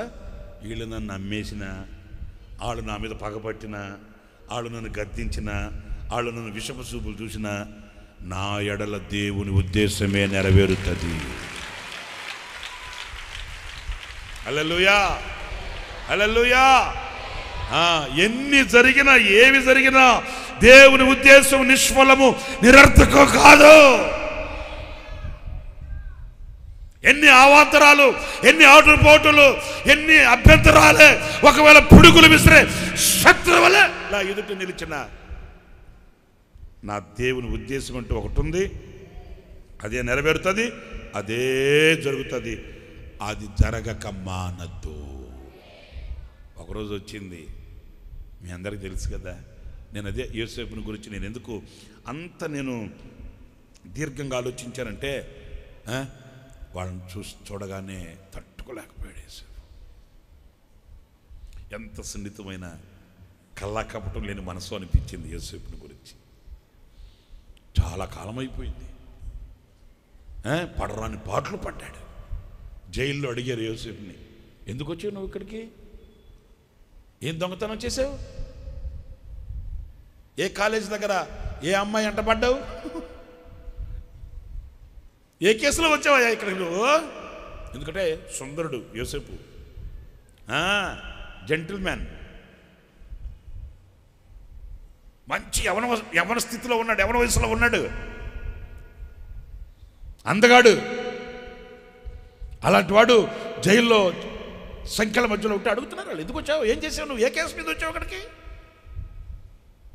నాకు బాగా ఎందుకో రాత్రి నుంచి యోసేపు మీద నా మనసు అబ్బో పెదవి విప్పలేదండి. ఎందుకు వచ్చావు నువ్వు ఇక్కడికి, ఏ కేసు మీద వచ్చావంటే, నేను హెబ్రీయుడిని, నేను దొంగిలింపబడ్డానులే అన్నాడు. అంతే. పూర్వ వివరాలు కానీ, నా అన్నలు ఇట్లా మోసం చేశారు. మనమైతే ఒక పాట రాసి జైల్లో, నమ్ముకున్న అన్నలే దూరమైన 3 శరణాలు, 4వ శరణంలో నీతిమంతుడనై నేను. మీరు నిజం గుండె మీద చేపెట్టుకుని చెప్పండి, రాసేవాళ్ళ కాదా? పెద్ద అన్న నన్ను కొట్టగా, చిన్న అన్న నన్ను నెట్టగా,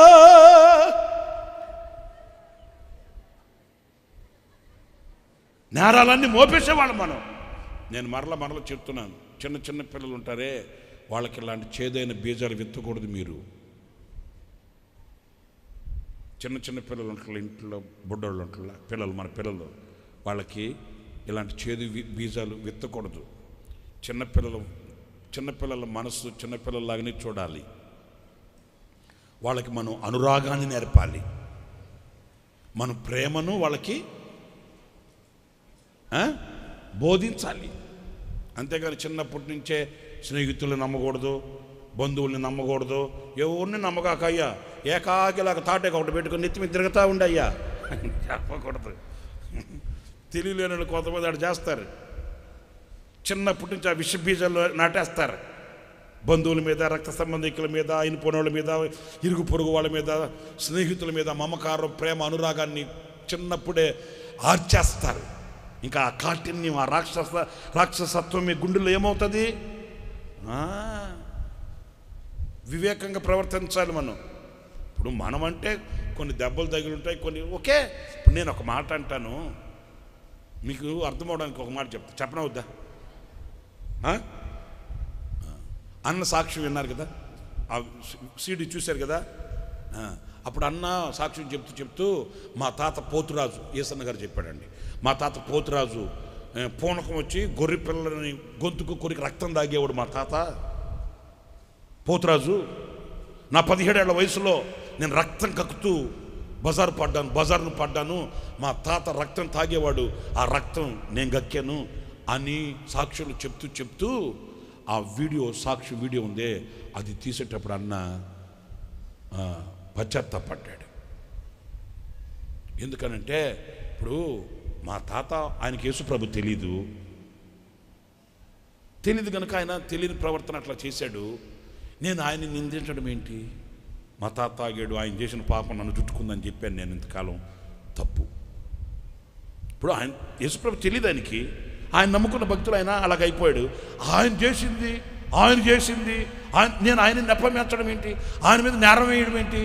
నా దేవుని ఉద్దేశం ఇలా ఉంది కనుక ఇలా జరిగింది అని ఆ పాట రాసేటప్పుడు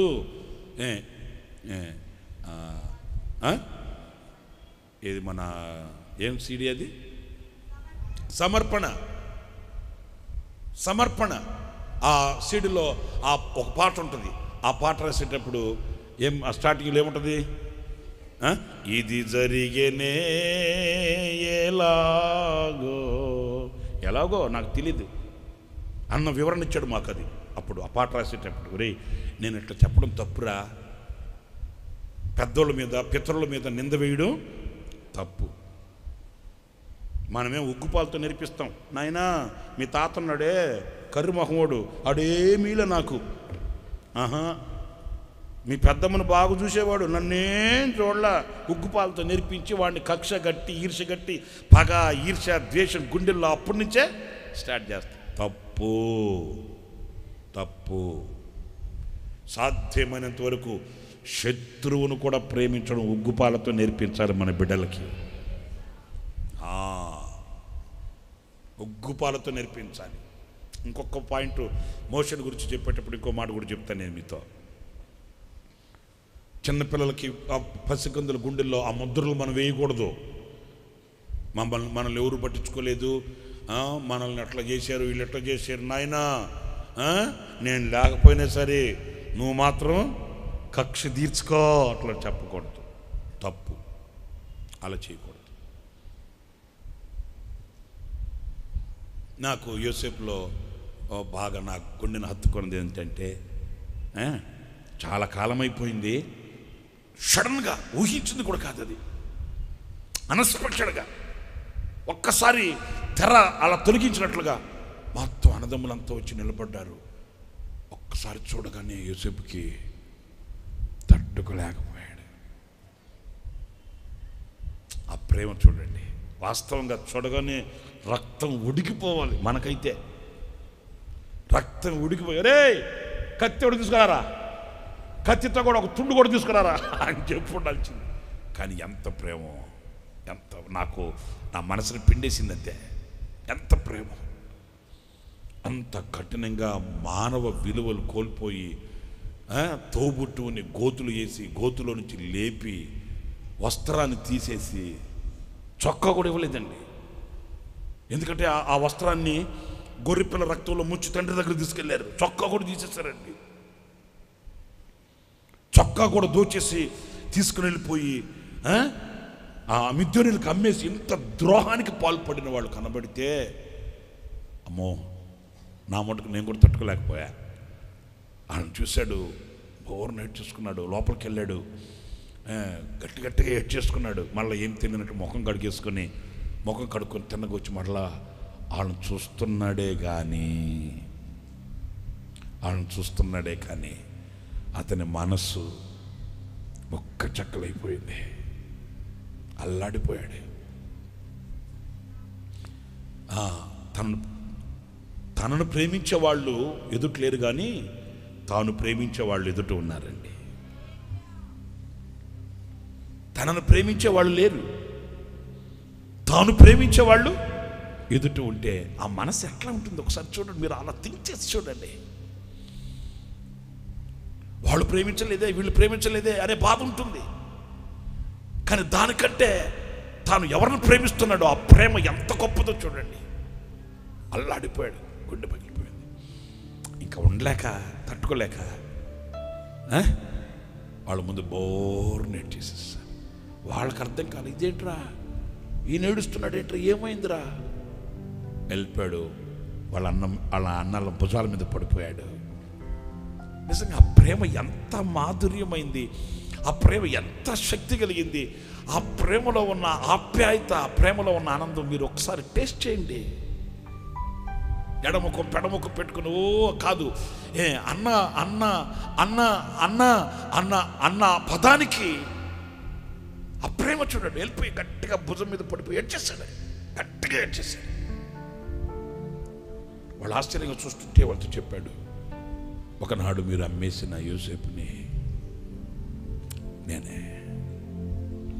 నిజంగా ఆ సిచ్యువేషన్, ఆ సీన్ అక్కడ జరుగుతున్నప్పుడు ఎట్లా ఉంటుందో నేను కళ్ళ ముందుకు తెచ్చుకున్నానండి. గోల అయిపోయి ఉంటుంది. యోసేపు గుండెల్లో నా వేదనకు అవధులు లేవు. ఇన్నాళ్ళకి నేను నా అన్నలను చూశాను, ఇన్నాళ్ళకి నా తోబుట్టువులను చూశాను, ఇన్నాళ్ళకి నేను ప్రేమించిన వాళ్ళని చూశాను. నాకు కీడే చేసి ఉండొచ్చు, నన్ను కొట్టే ఉండొచ్చు, నా చొక్కా తీసేసి ఉండొచ్చు, నన్ను గోతులు వేసి ఉండొచ్చు, కానీ దేవుడు నాకు ఇచ్చిన బంధం, దేవుడు నాకు ఇచ్చిన బంధం, దేవుడు నాకు ఇచ్చిన రక్త బంధం ఇన్నాళ్ళకి చూస్తున్నా. యోసేపు అలాగా అన్నదమ్ముల మీద పడిపోయి ఏడ్చేశాడు. వాళ్ళందరికీ ఆశ్చర్యమే. వాళ్ళని ధైర్యపరుస్తున్నాడు. అన్నా, మీరు అధైర్యపడబాకండి, నేను మీకేం చేయను, నేను మీకు హాని తలపెట్టను, నేను హాని తలపెట్టేవాడిని కూడా కాదు, నేను దేవునికి భయపడేవాడిని. దేవుడు మీ ప్రాణరక్షణ కొరకు నన్ను ముందుకు ఇక్కడ తీసుకొని వచ్చాడే కానీ దేవుడు నాకు అన్యాయం చేసేవాడు కాడు. దేవుడు నాకు అన్యాయం చేయడు. నేను ఎలాంటి ఇరుకైన మార్గంలో నేను వచ్చినా ఒకటి మాత్రం నాకు తెలుసు, నా దేవుని ఉద్దేశమే జరిగింది. ప్రియమైన వారలారా, ఎన్నో ఆటంకాలు ఒకవేళ మనకు ఇప్పుడు శ్రమగా, శోధనగా, కష్టంగా ఉండొచ్చు, కానీ మన ఎడల సంకల్పించిన దైవ సంకల్పం ఉంటుందే, దాన్ని కనుక గుర్తించగలిగితే లైఫ్ సో బ్యూటిఫుల్, జీవితం ఒక మధురంగా మార్చబడుతుంది. యోసేపు చరిత్రలో మనం ఎంతో నేర్చుకోవచ్చు. వెళ్ళండి, మీరు వెళ్ళిపోయి నాన్న తీసుకురండి. నాన్నున్నాడా? నాన్న ఇంకా బతికే ఉన్నాడా? ఉన్నాడురా. అలాగైతే నాన్న తీసుకొని మిగతా తీసుకొని వచ్చిపోండి. మనం అంటామా? మనం అలాగ ప్రేమించగలమా? తీసుకుని వచ్చిపోండి. అలా అంటే వాళ్ళు జంకుతున్నారు. ఏంటి ఏంది ఇట్లాగా అని చెప్పాడు ధైర్యంగా. మీరు వెళ్ళిపోయి అక్కడ ఉండొద్దు, అక్కడ కరువులో ఉండొద్దు. మీరు తనను శత్రువుగా చూసిన వాళ్ళని ఎంత ప్రేమిస్తున్నాడో చూడండి. అక్కడ ఉండొద్దు, వెళ్ళి త్వరగా వచ్చిపోండి. రథాలు పంపించాడు, వాళ్ళు తీసుకొచ్చుకున్నాడు. నా మనసు ఎందుకు తట్టుకోలేకపోతుందండి. ఒకసారి తండ్రిని చూసినప్పుడు యోసేపు గుండె ఎలాగా స్పందించుంటుందో. ఆశలు చంపుకొని ఉన్నవాడు కదా యోసేపు. ఇక మరలా నేను నా ఇంటికి చేరనేమో, ఇక మరలా నా తండ్రిని చూడనేమో, ఇలా ఆశలు చంపుకున్నవాడు కదా. ఆ వృద్ధాప్యంలో అమితంగా ప్రేమించిన ఆ తండ్రిని చూడగానే యోసేపు అల్లాడిపోయి ఉంటాడు. కానీ ఎంత దేవునికి చెప్తూ ఎంత మధురమో చూడండి. దేవుని ఉద్దేశాలు ఎంత ఆశీర్వాదకరమో, ఎంత ఉన్నతమైనవో చూడండి. తండ్రి కుమారుడు, కుమారుడు తండ్రి, ఆ దైవ ప్రణాళిక. ఎందుకంటే ఒకరోజు యాకోబు అంటాడు, నాకు అన్ని ప్రతికూలంగా జరుగుతున్నాయి, నాకేదో అనుకూలంగా జరగట్లేదు. అతని వేదన అతనికి ఉంది, యోసేపులో ఉన్న వేదన యోసేపుకు ఉంది. కానీ ఈ రెండింటి మధ్య నాకెందుకు ఆ దేవుని ఉద్దేశం ఉంది. అది ఎంత ఘనమైనదో, ఆ దేవుని ఉద్దేశం ఎంత శ్రేష్టమైందో. మనలో ఆశలు చచ్చిపోయి ఉండొచ్చు, మనలో ఆశలు అణగట్టిపోయి ఉండొచ్చు, మన ఆశలు మనం ఇక లేదనుకుని ఉండవచ్చు. కానీ దేవుని ఉద్దేశం మనల్ని విడిచిపెట్టదండి. దేవుని ప్రణాళిక మనల్ని విడిచిపెట్టదు. ఆయన ఉద్దేశాలు చాలా శ్రేష్టంగా ఉంటాయి, ఎంతో ఉన్నతంగా ఉంటాయి. ఈ నెల మొదటి పునరుద్ధాన వేళ ప్రభు చెప్తున్నాడు, ఎందరు బెదిరించినా, ఎందరు నిన్ను గద్దించినా, ఎందరు విషపు చూపులు చూసినా, ఎలాంటి స్థితిగతులు నీకు ఎదురైనా, ఒకవేళ నీకు కీడు చేయాలని కంకణ కట్టిన కఠినాత్ములు విరుచుకుపడినా, నీ ప్రాణాన్ని తీసేసే వాళ్ళు కత్తులు పట్టుకుని కఠినాత్ములుగా కనబడినా, నీ మీద నాకు ఒక ఉద్దేశం ఉంది, నీ మీద నాకు ఒక ఉద్దేశం. ఆ ఉద్దేశమే నెరవేర్చబడుతుంది, ఆ ఉద్దేశమే జరుగుతుంది. నిజమే, ఆయన ఉద్దేశాలు ఉన్నతమైనవి. ఇంకొక చిన్న విషయం కూడా చెప్తాను. అది ఏంటంటే మోషే గురించి. మోషేని దేవుడు ఒక గొప్ప నాయకునిగా చూడాలనుకున్నాడు. మోషేని దేవుడు కోరుకున్నాడు. మోషే ఎడల దైవ సంకల్పం ఉందండి, ఎంతో ఉన్నతమైన సంకల్పం ఉంది మోషే మీద. అందుకే సాతాను ఆరంభం నుంచి మోషేని వెంబడించాడు. చాలా తీక్షణంగా వినాలి మీరు. మోషే మీద దైవ ప్రణాళిక ఉంది. సాతానుగాడు మోషేని తల్లి ఒడి నుంచి వెంబడిస్తున్నాడు. ఒక్క మాట నేను భారంగా చెప్తున్నాను, ఈ మాట వినండి. దేవుని సంకల్పంలో ఉన్న వ్యక్తి చాలా జాగ్రత్తగా ఉండాలండి. దేవుని సంకల్పంలో ఉన్న వ్యక్తి చాలా జాగ్రత్తగా నిలవాలి. ఎందుకంటే వాని మీద శత్రువు యొక్క కన్ను తీక్షణంగా ఉంటుంది. నిజం నేను చెప్పే మాట. మోషే దేవుడికి కావాలి, అదే మోషే సాతానుకు కూడా కావాలి. తల్లి ఒడి దగ్గర నుంచి వెంబడిస్తూనే ఉన్నాడు. ఎక్కడ అదును దొరుకుతుందా వేసేద్దాం ఇతన్ని, ఎక్కడ అదును దొరుకుతుందా వేసేద్దాం ఇతన్నని సాతానుగాడు వెంబడిస్తూనే ఉన్నాడు. మరి ముఖ్యంగా ఈ రోజుల్లో ఇలాంటి పరిస్థితుల్లో నేను మీతో చెప్పగలిగింది, దేవునికి నీవు కావాలి, దేవునికి కావలసిన నీవు చాలా జాగ్రత్తగా ఉండాలి. అవును, పలు విధాలుగా ఉచ్చులు సాతానుగాడు చాలా కుయుక్తిగా పన్ని ఉన్నాడు. మనం చాలా జాగ్రత్తగా నడవకపోతే మనం చాలా పోగొట్టుకుంటాం. నిజమండి. మోషే తల్లి ఒడిలో నుంచి తప్పించబడుతున్నాడు. మీకు ఓ మాట చెప్పనా, కన్నవాళ్ళు కూడా ఇక దాచలేకపోయారంట. చూడండి, దేవుని ఉద్దేశం నెరవేర్చబడడానికి ఎలాంటి సిచ్యువేషన్స్, ఎలాంటి క్లిష్ట పరిస్థితులు వస్తాయో చూడండి. ఇక్కడే మనం తడబడిపోయేది. మనకు డౌట్ వచ్చేస్తుంది, ఇది దేవుని ఉద్దేశమేనా, దేవుని చిత్తమేనా, అసలు నేను వెళుతుంది కరెక్టేనా, మరి దేవుని చిత్తం అలా ఉంటే ఇలా ఎందుకు జరుగుతుంది, ఈ శత్రువు ఏంటి, ఈ భయం ఏంటి, ఈ కలవరం ఏంటి, ఈ కన్నీళ్ళు ఏంటి, ఈ అలజడి ఏంటి, ఇది నిజమేనా, అసలు దేవుని చిత్తమేనా, దేవుని సంకల్పమేనా, దేవుని ఉద్దేశమేనా అనే ఆ కన్ఫ్యూషన్ స్పిరిట్, ఆ కన్ఫ్యూషన్స్ మన మనసుని వేధించేస్తాయండి. దేవునికి కావలసిన ఒక నాయకుడు, దేవునికి కావలసిన ఒక ప్రవక్త, తల్లి ఒడిలో నుంచి ఎన్ని పోరాటాలు,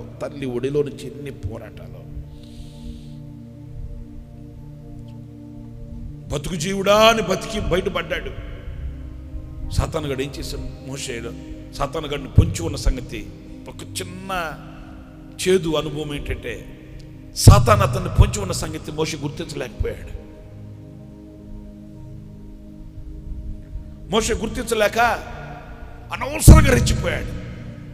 వాస్తవంగా అక్కడ ఆ మోషే మీద బ్లాక్ డాట్ పడకూడదు. నేను చెప్పేది అదే.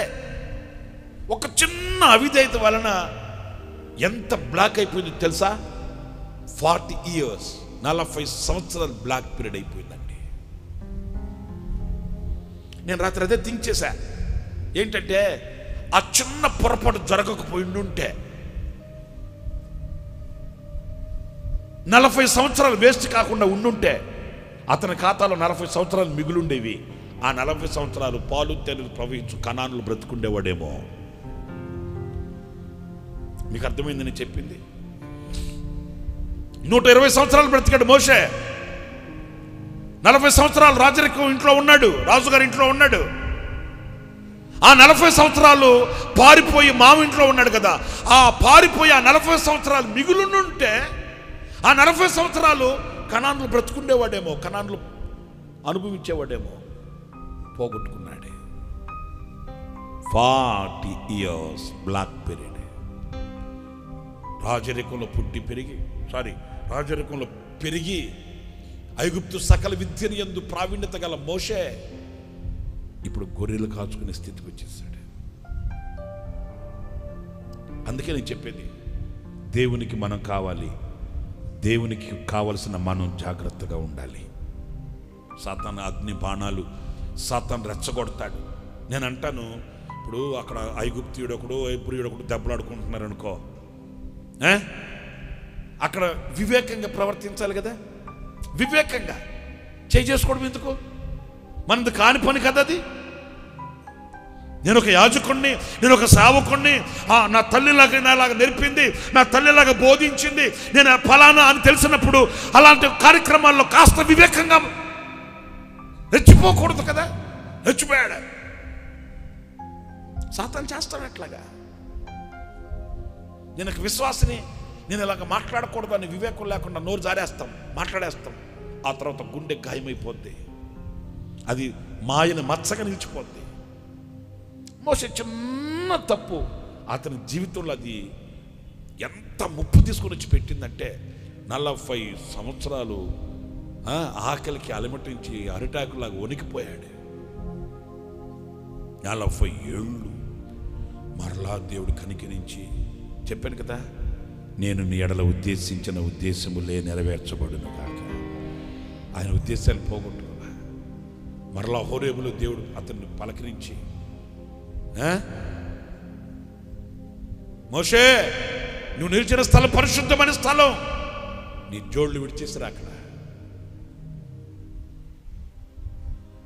దేని మీద నువ్వు ఆధారపడి, దేని మీద నువ్వు ఆనుకొని ఉన్నావో, ఏ బ్రతుకుని ఈ బ్రతికే ఇక అనుకున్నావో దాన్ని విడిచిపెట్టేసరా. నీకు మరలా నేను పరిచర్యనిస్తాను.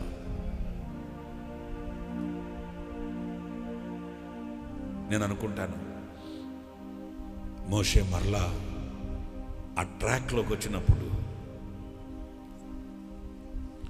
ఆ సరళతను తొలగిపోయి మరలా ఆ సరళతను నిలిచినప్పుడు దేవుని యొక్క ఉద్దేశం నెరవేర్చబడుతున్నప్పుడు దేవుని మనసులో ఎంత ఆనందం ఉంటుందో. మోషే అద్భుతాలు చేయగలిగిన వ్యక్తిగా దేవుని ఉద్దేశం ఉంది. మోషే ఆశ్చర్యమైన కార్యాలు చేయగలిగిన, గొప్ప నడిపించగలిగిన నాయకుడిగా దేవుని సంకల్పం ఉంది. కానీ చిన్న అవిధేయత అతని జీవితంలో పడుచూపినప్పటికీ కూడా, సాతాను ఎంత విజృంభించినప్పటికీ కూడా మనం తెలుసుకోవాల్సింది ఒకటే, అదేంటంటే దేవుడు చేయి విడిచిపెట్టినవాడు, దేవుడు విడనాడినవాడు, దేవుడు త్రోసివేసిన వాడు కాదు. సారెపైనున్న పాత్రగణను చేజారిపోనివ్వక,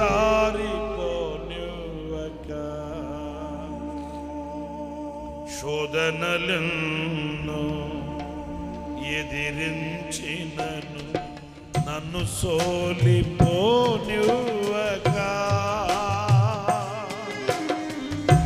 సారెపైనున్న పాత్రగణను చేజారిపోనివ్వక,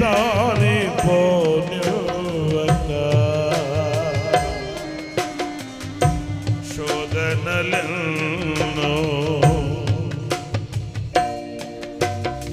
నన్ను సోలిపోనివ్వక,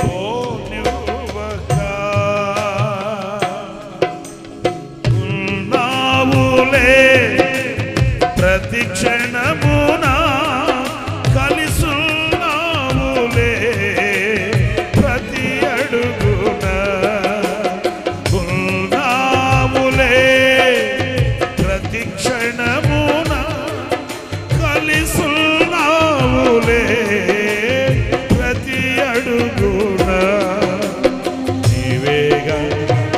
యేసయ్యా నా కాపరి నీవేగా యేసయ్యా నా ఊపిరి నీవేగా యేసయ్యా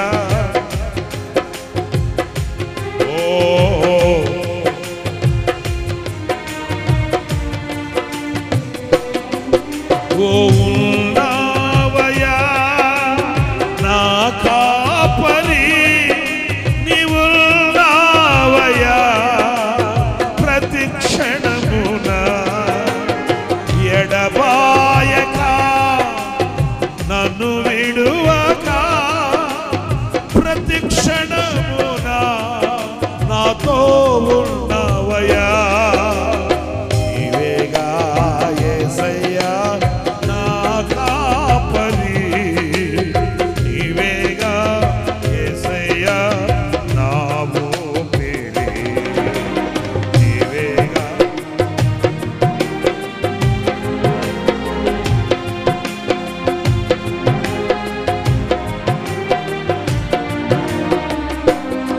యేసయ్యా యేసయ్యా యేసయ్యా యేసయ్యా యేసయ్యా యేసయ్యా యేసయ్యా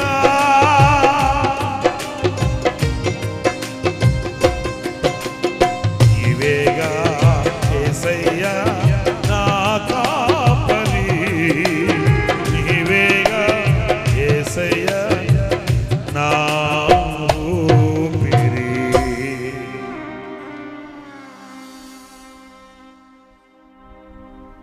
ప్రియులారా, మోషే ఒక రోజున ఫరో ఎదుట నిలిస్తే ఫరో అన్నాడు, ఈ ప్రజలు నేను పంపించను. మీరు చరిత్రలో మీరు చదవండి, చిన్ని కర్రచ్చి పంపించాడు మోషేతో దేవుడు.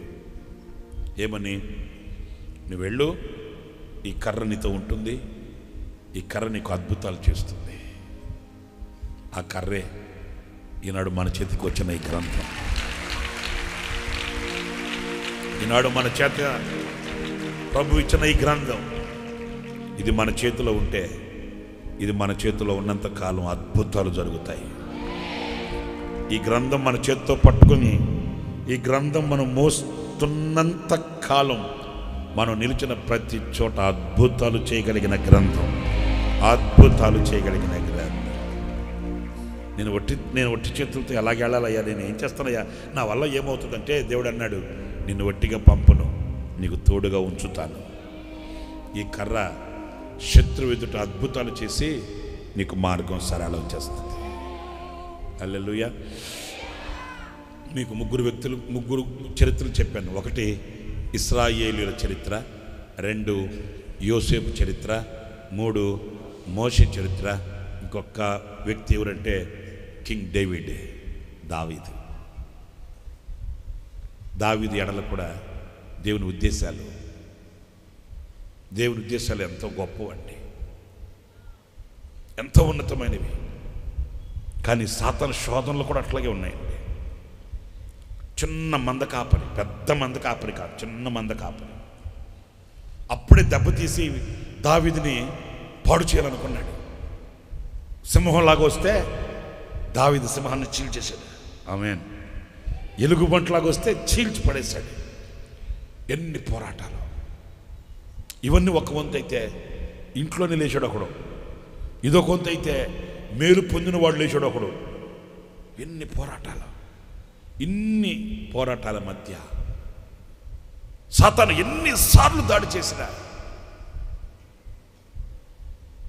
సాతాను కూడా ఎన్నిసార్లు దావీదుని భూతాల మీద పేరు తుడిపేయాలని అనుకున్నా కూడా ఒకరోజు వచ్చింది, దావీదు సింహాసనం మీద కూర్చున్నాడు. అందుకే ఆయన గుండెలో కృతజ్ఞత.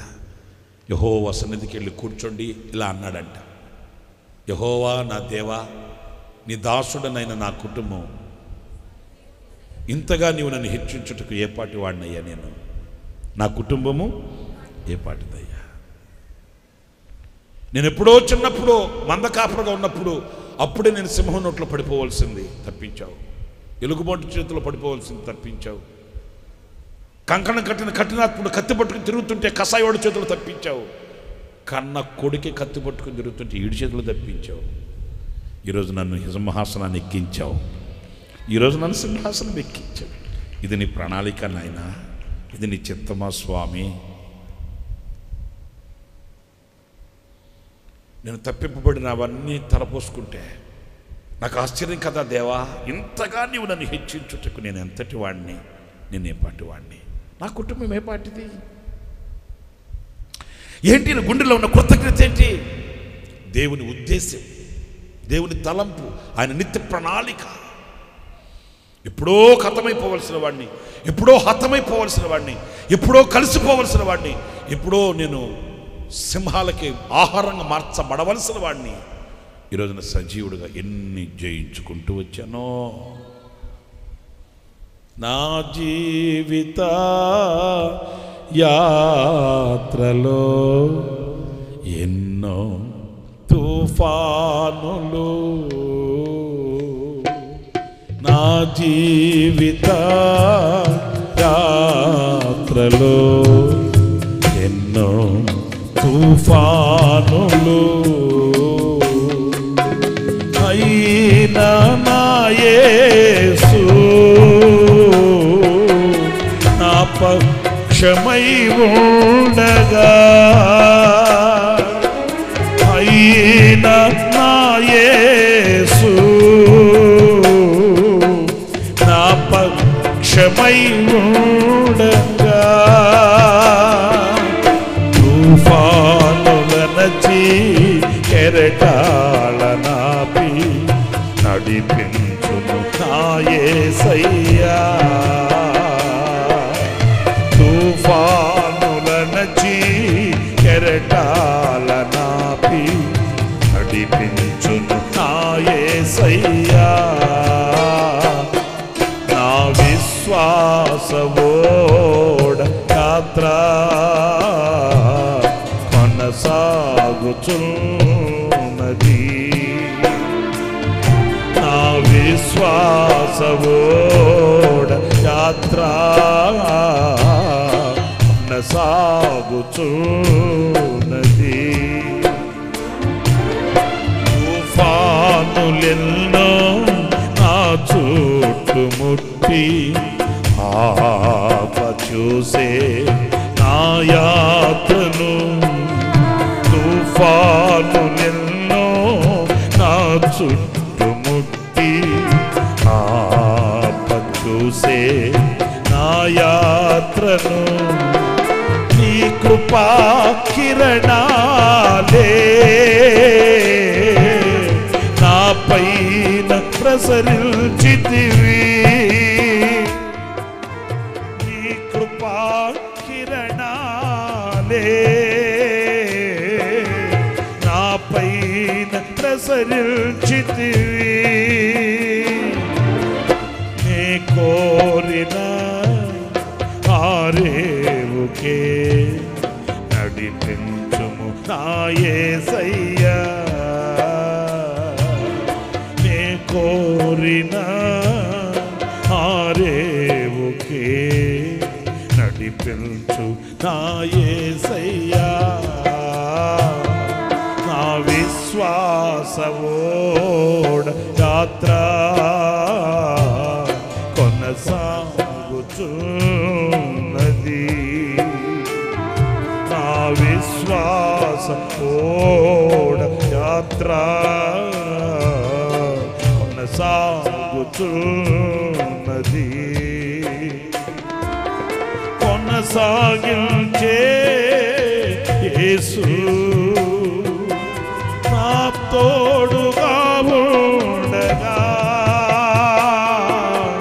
కొనసాగించే యేసు నా పక్షమై ఉండగా, తుఫానులైనా ఎనుగాలులైనా ఆపలేవు నా యాత్రను, తుఫానులైన పెనుగాలులైన ఆపలేవు నా యాత్రను, నా విశ్వాస ఓడ యాత్ర కొనసాగుతున్నది.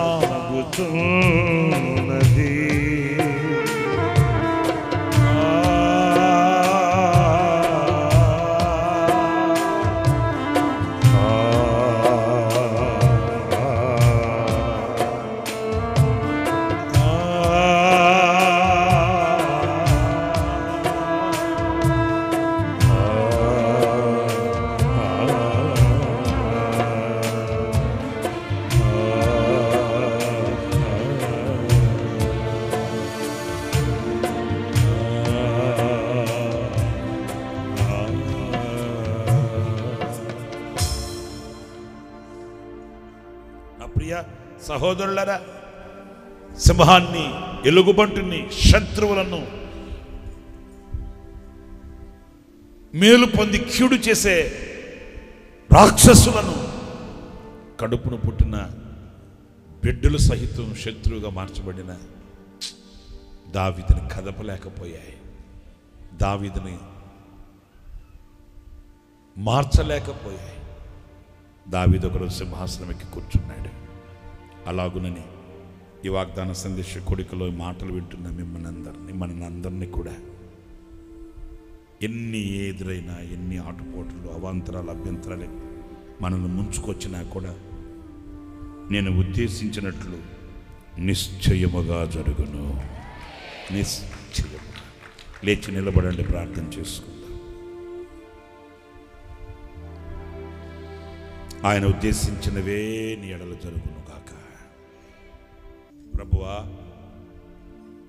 ఇదిగో నేను అలసిపోకుండా, సొమ్మసిల్లిపోకుండా, సొక్కిపోకుండా నాకు శక్తినివ్వు, నాకు దృష్టినివ్వు, నాకు ఓర్పునివ్వు, నాకు సహనాన్ని నేర్పించు. నీ చిత్తమే నెరవేర్చబడాలి, నీ ఉద్దేశమే జరగాలి నాయనా. ఇశ్రాయేలీయులను శపించడానికి బిలాము లేచాడు. యోసేపుని హతమార్చడానికి ఎన్నో శోధనలు నిలిచాయి. మోషేని హతమార్చడానికి సాతానుగాడు కంకణం కట్టుకున్నాడు.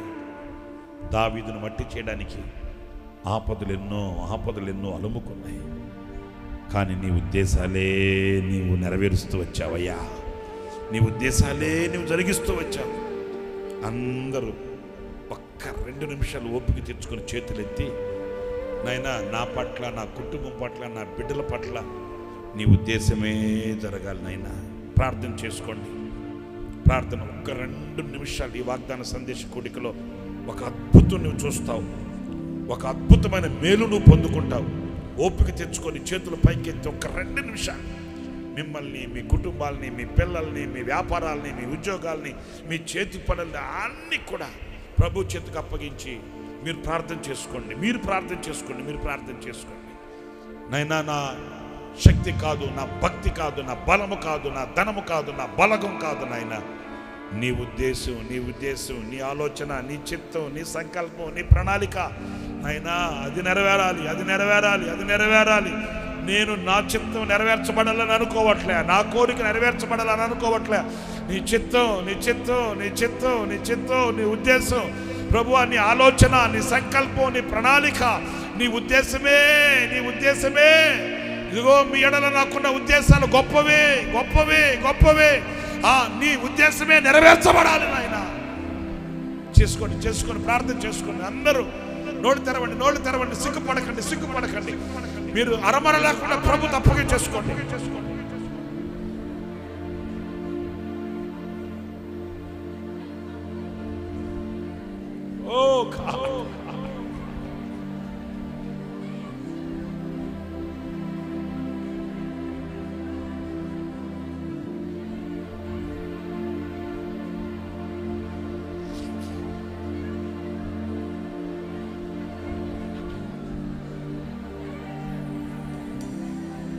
Thank you, God.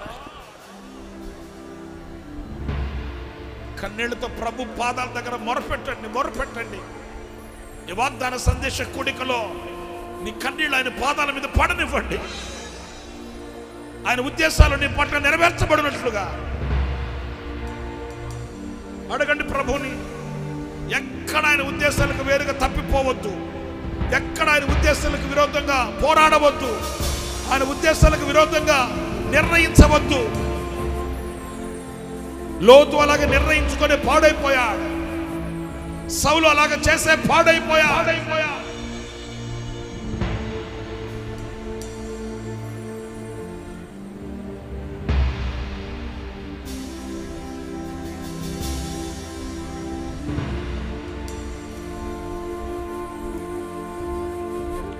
Oh God, Jesus.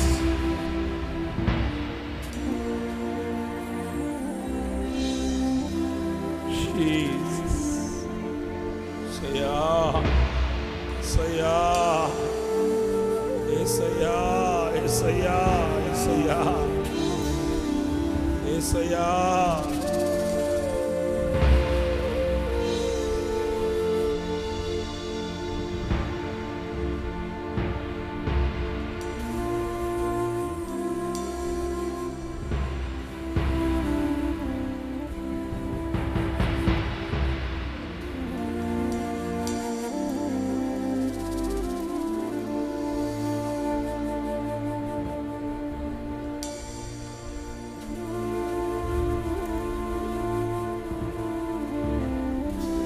యవనస్తులారా, యవనులారా ప్రార్థన చేసుకోండి.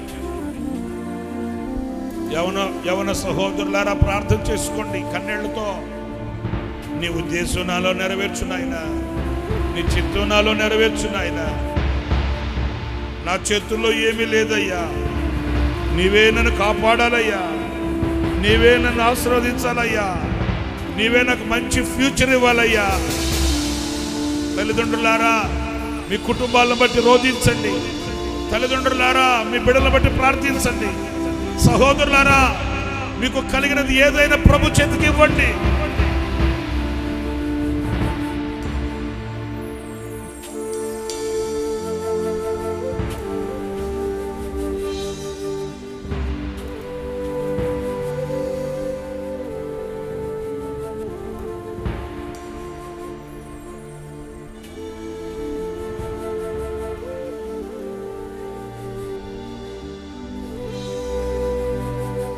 ఎన్నో ఎదురు దెబ్బలు, ఎన్నో పోరాటాలు, నమ్ముకున్న వాళ్ళే అమ్ముకునే పరిస్థితి, అన్నదమ్ములే ఎడబాటు, తల్లిదండ్రులే కానరాని కఠోరమైన కటిక చీకటి, ఇంటి మీద ఒంటిగా ఉన్న పిచ్చుకోవలే యోసేపు నిలిచిపోయినప్పటికీ కూడా ఎక్కడ కూడా అధైర్యపడలేదు జోసెఫ్. నా దేవునికి నా ఎడల ఒక ఉద్దేశం ఉంది, అది నెరవేర్చబడుతుంది, అది నెరవేర్చబడుతుంది, ఆయన అది నెరవేరుస్తాడు.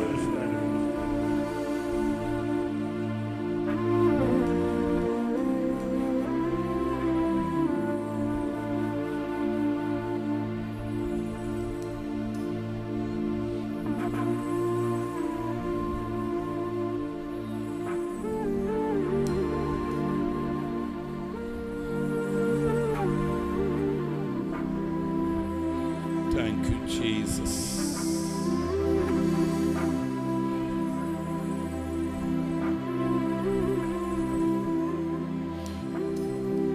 కృపా సత్య సంపూర్ణుడా, నిన్న నేడు నిరంతరం ఏకరీతిగా ఉన్నవాడా, సజీవుడా, సర్వాంతర్వ్యామి, నీకు స్తోత్రాలు నాయనా. ఈ రాత్రి ఈ రోజున పునరుద్ధాన పోరాటంలో ఈ వాగ్దాన సందేశ కూడికలో మీరు మా ఎదుట నిలిచి మీరు మాతో ముచ్చటించిన ప్రతి మాట కొరకు నీకు స్తోత్రాలు చెల్లిస్తున్నాను. మీ ఉద్దేశాలు మాత్రమే మాలో నెరవేర్చాలని శిరస్సు వంచి నమస్కరిస్తున్నాను. మా తలంపులు, మా కోరికలు, మా యొక్క ఉద్దేశాలు, మా ఉద్రేకాలు కాదు. మీరు మా ఎడల ఏమి ఉద్దేశించి ఉన్నారో, ఏమి సంకల్పించి ఉన్నారో దానిని నెరవేర్చమని కోరుకుంటున్నాను స్వామి. మీకు వేరే ఉండి మేము బ్రతకలేము, మీకు వేరే ఉండి మేము ఫలించలేము, మీకు దూరాన ఉండి మేము ఏమి అడుగు కూడా ముందుకు వేయలేము నాయన. ఎన్నో పోరాటాలు, ఎన్నో బెదిరింపులు, వికృత రూపము దాల్చిన ప్రకృతి ఆటంకాలు, అభ్యంతరాలు మా ఎదుట నిలిచినప్పటికీ అవి ఏవి కూడా మీ చిత్తాన్ని, మీ సంకల్పాన్ని, మీ ఉద్దేశాన్ని మాకు దూరం చేయలేవు చేయలేవు చేయలేవు. ఇదిగో ఈవేళ మమ్మల్ని మేము ఆపాద మస్తకు నీకు అంకితం చేసుకుంటూ ఈ నెల వాగ్దానం చేసిన ఈ వాగ్దానాన్ని మా బ్రతుకులలో నెరవేర్చి మీరు ఉద్దేశించిన ఉద్దేశాలు మా ఎడల నెరవేర్చబడగా మేము మీకు సాక్షులమై ఉండాలని ఆశించి కోరుకొని ఇదిగో దోషులొగ్గి మీ దగ్గర సహాయ సహకారాన్ని అడుగుతున్నాము నాయన. ఆ రీతిగా మమ్మల్ని నడిపించమని, ఈ మాటలు వినిన ప్రతి బిడ్డను దీవించమని, ఈ ఆరాధనలో పాలు పొందిన ప్రతి బిడ్డకు మీ కరుణ కటాక్షం తోడుంచమని మీ పాదాలకు అప్పగించుకుంటూ నీ బిడ్డలు తిరిగి వెళుతున్నారు.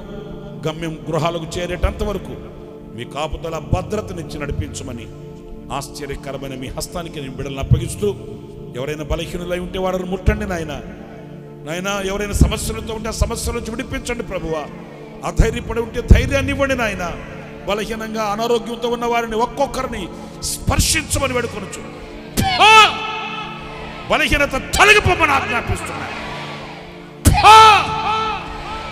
విడుదల కలుగుగాక, విడుదల కలుగుగాక, విడుదల కలుగుగాక.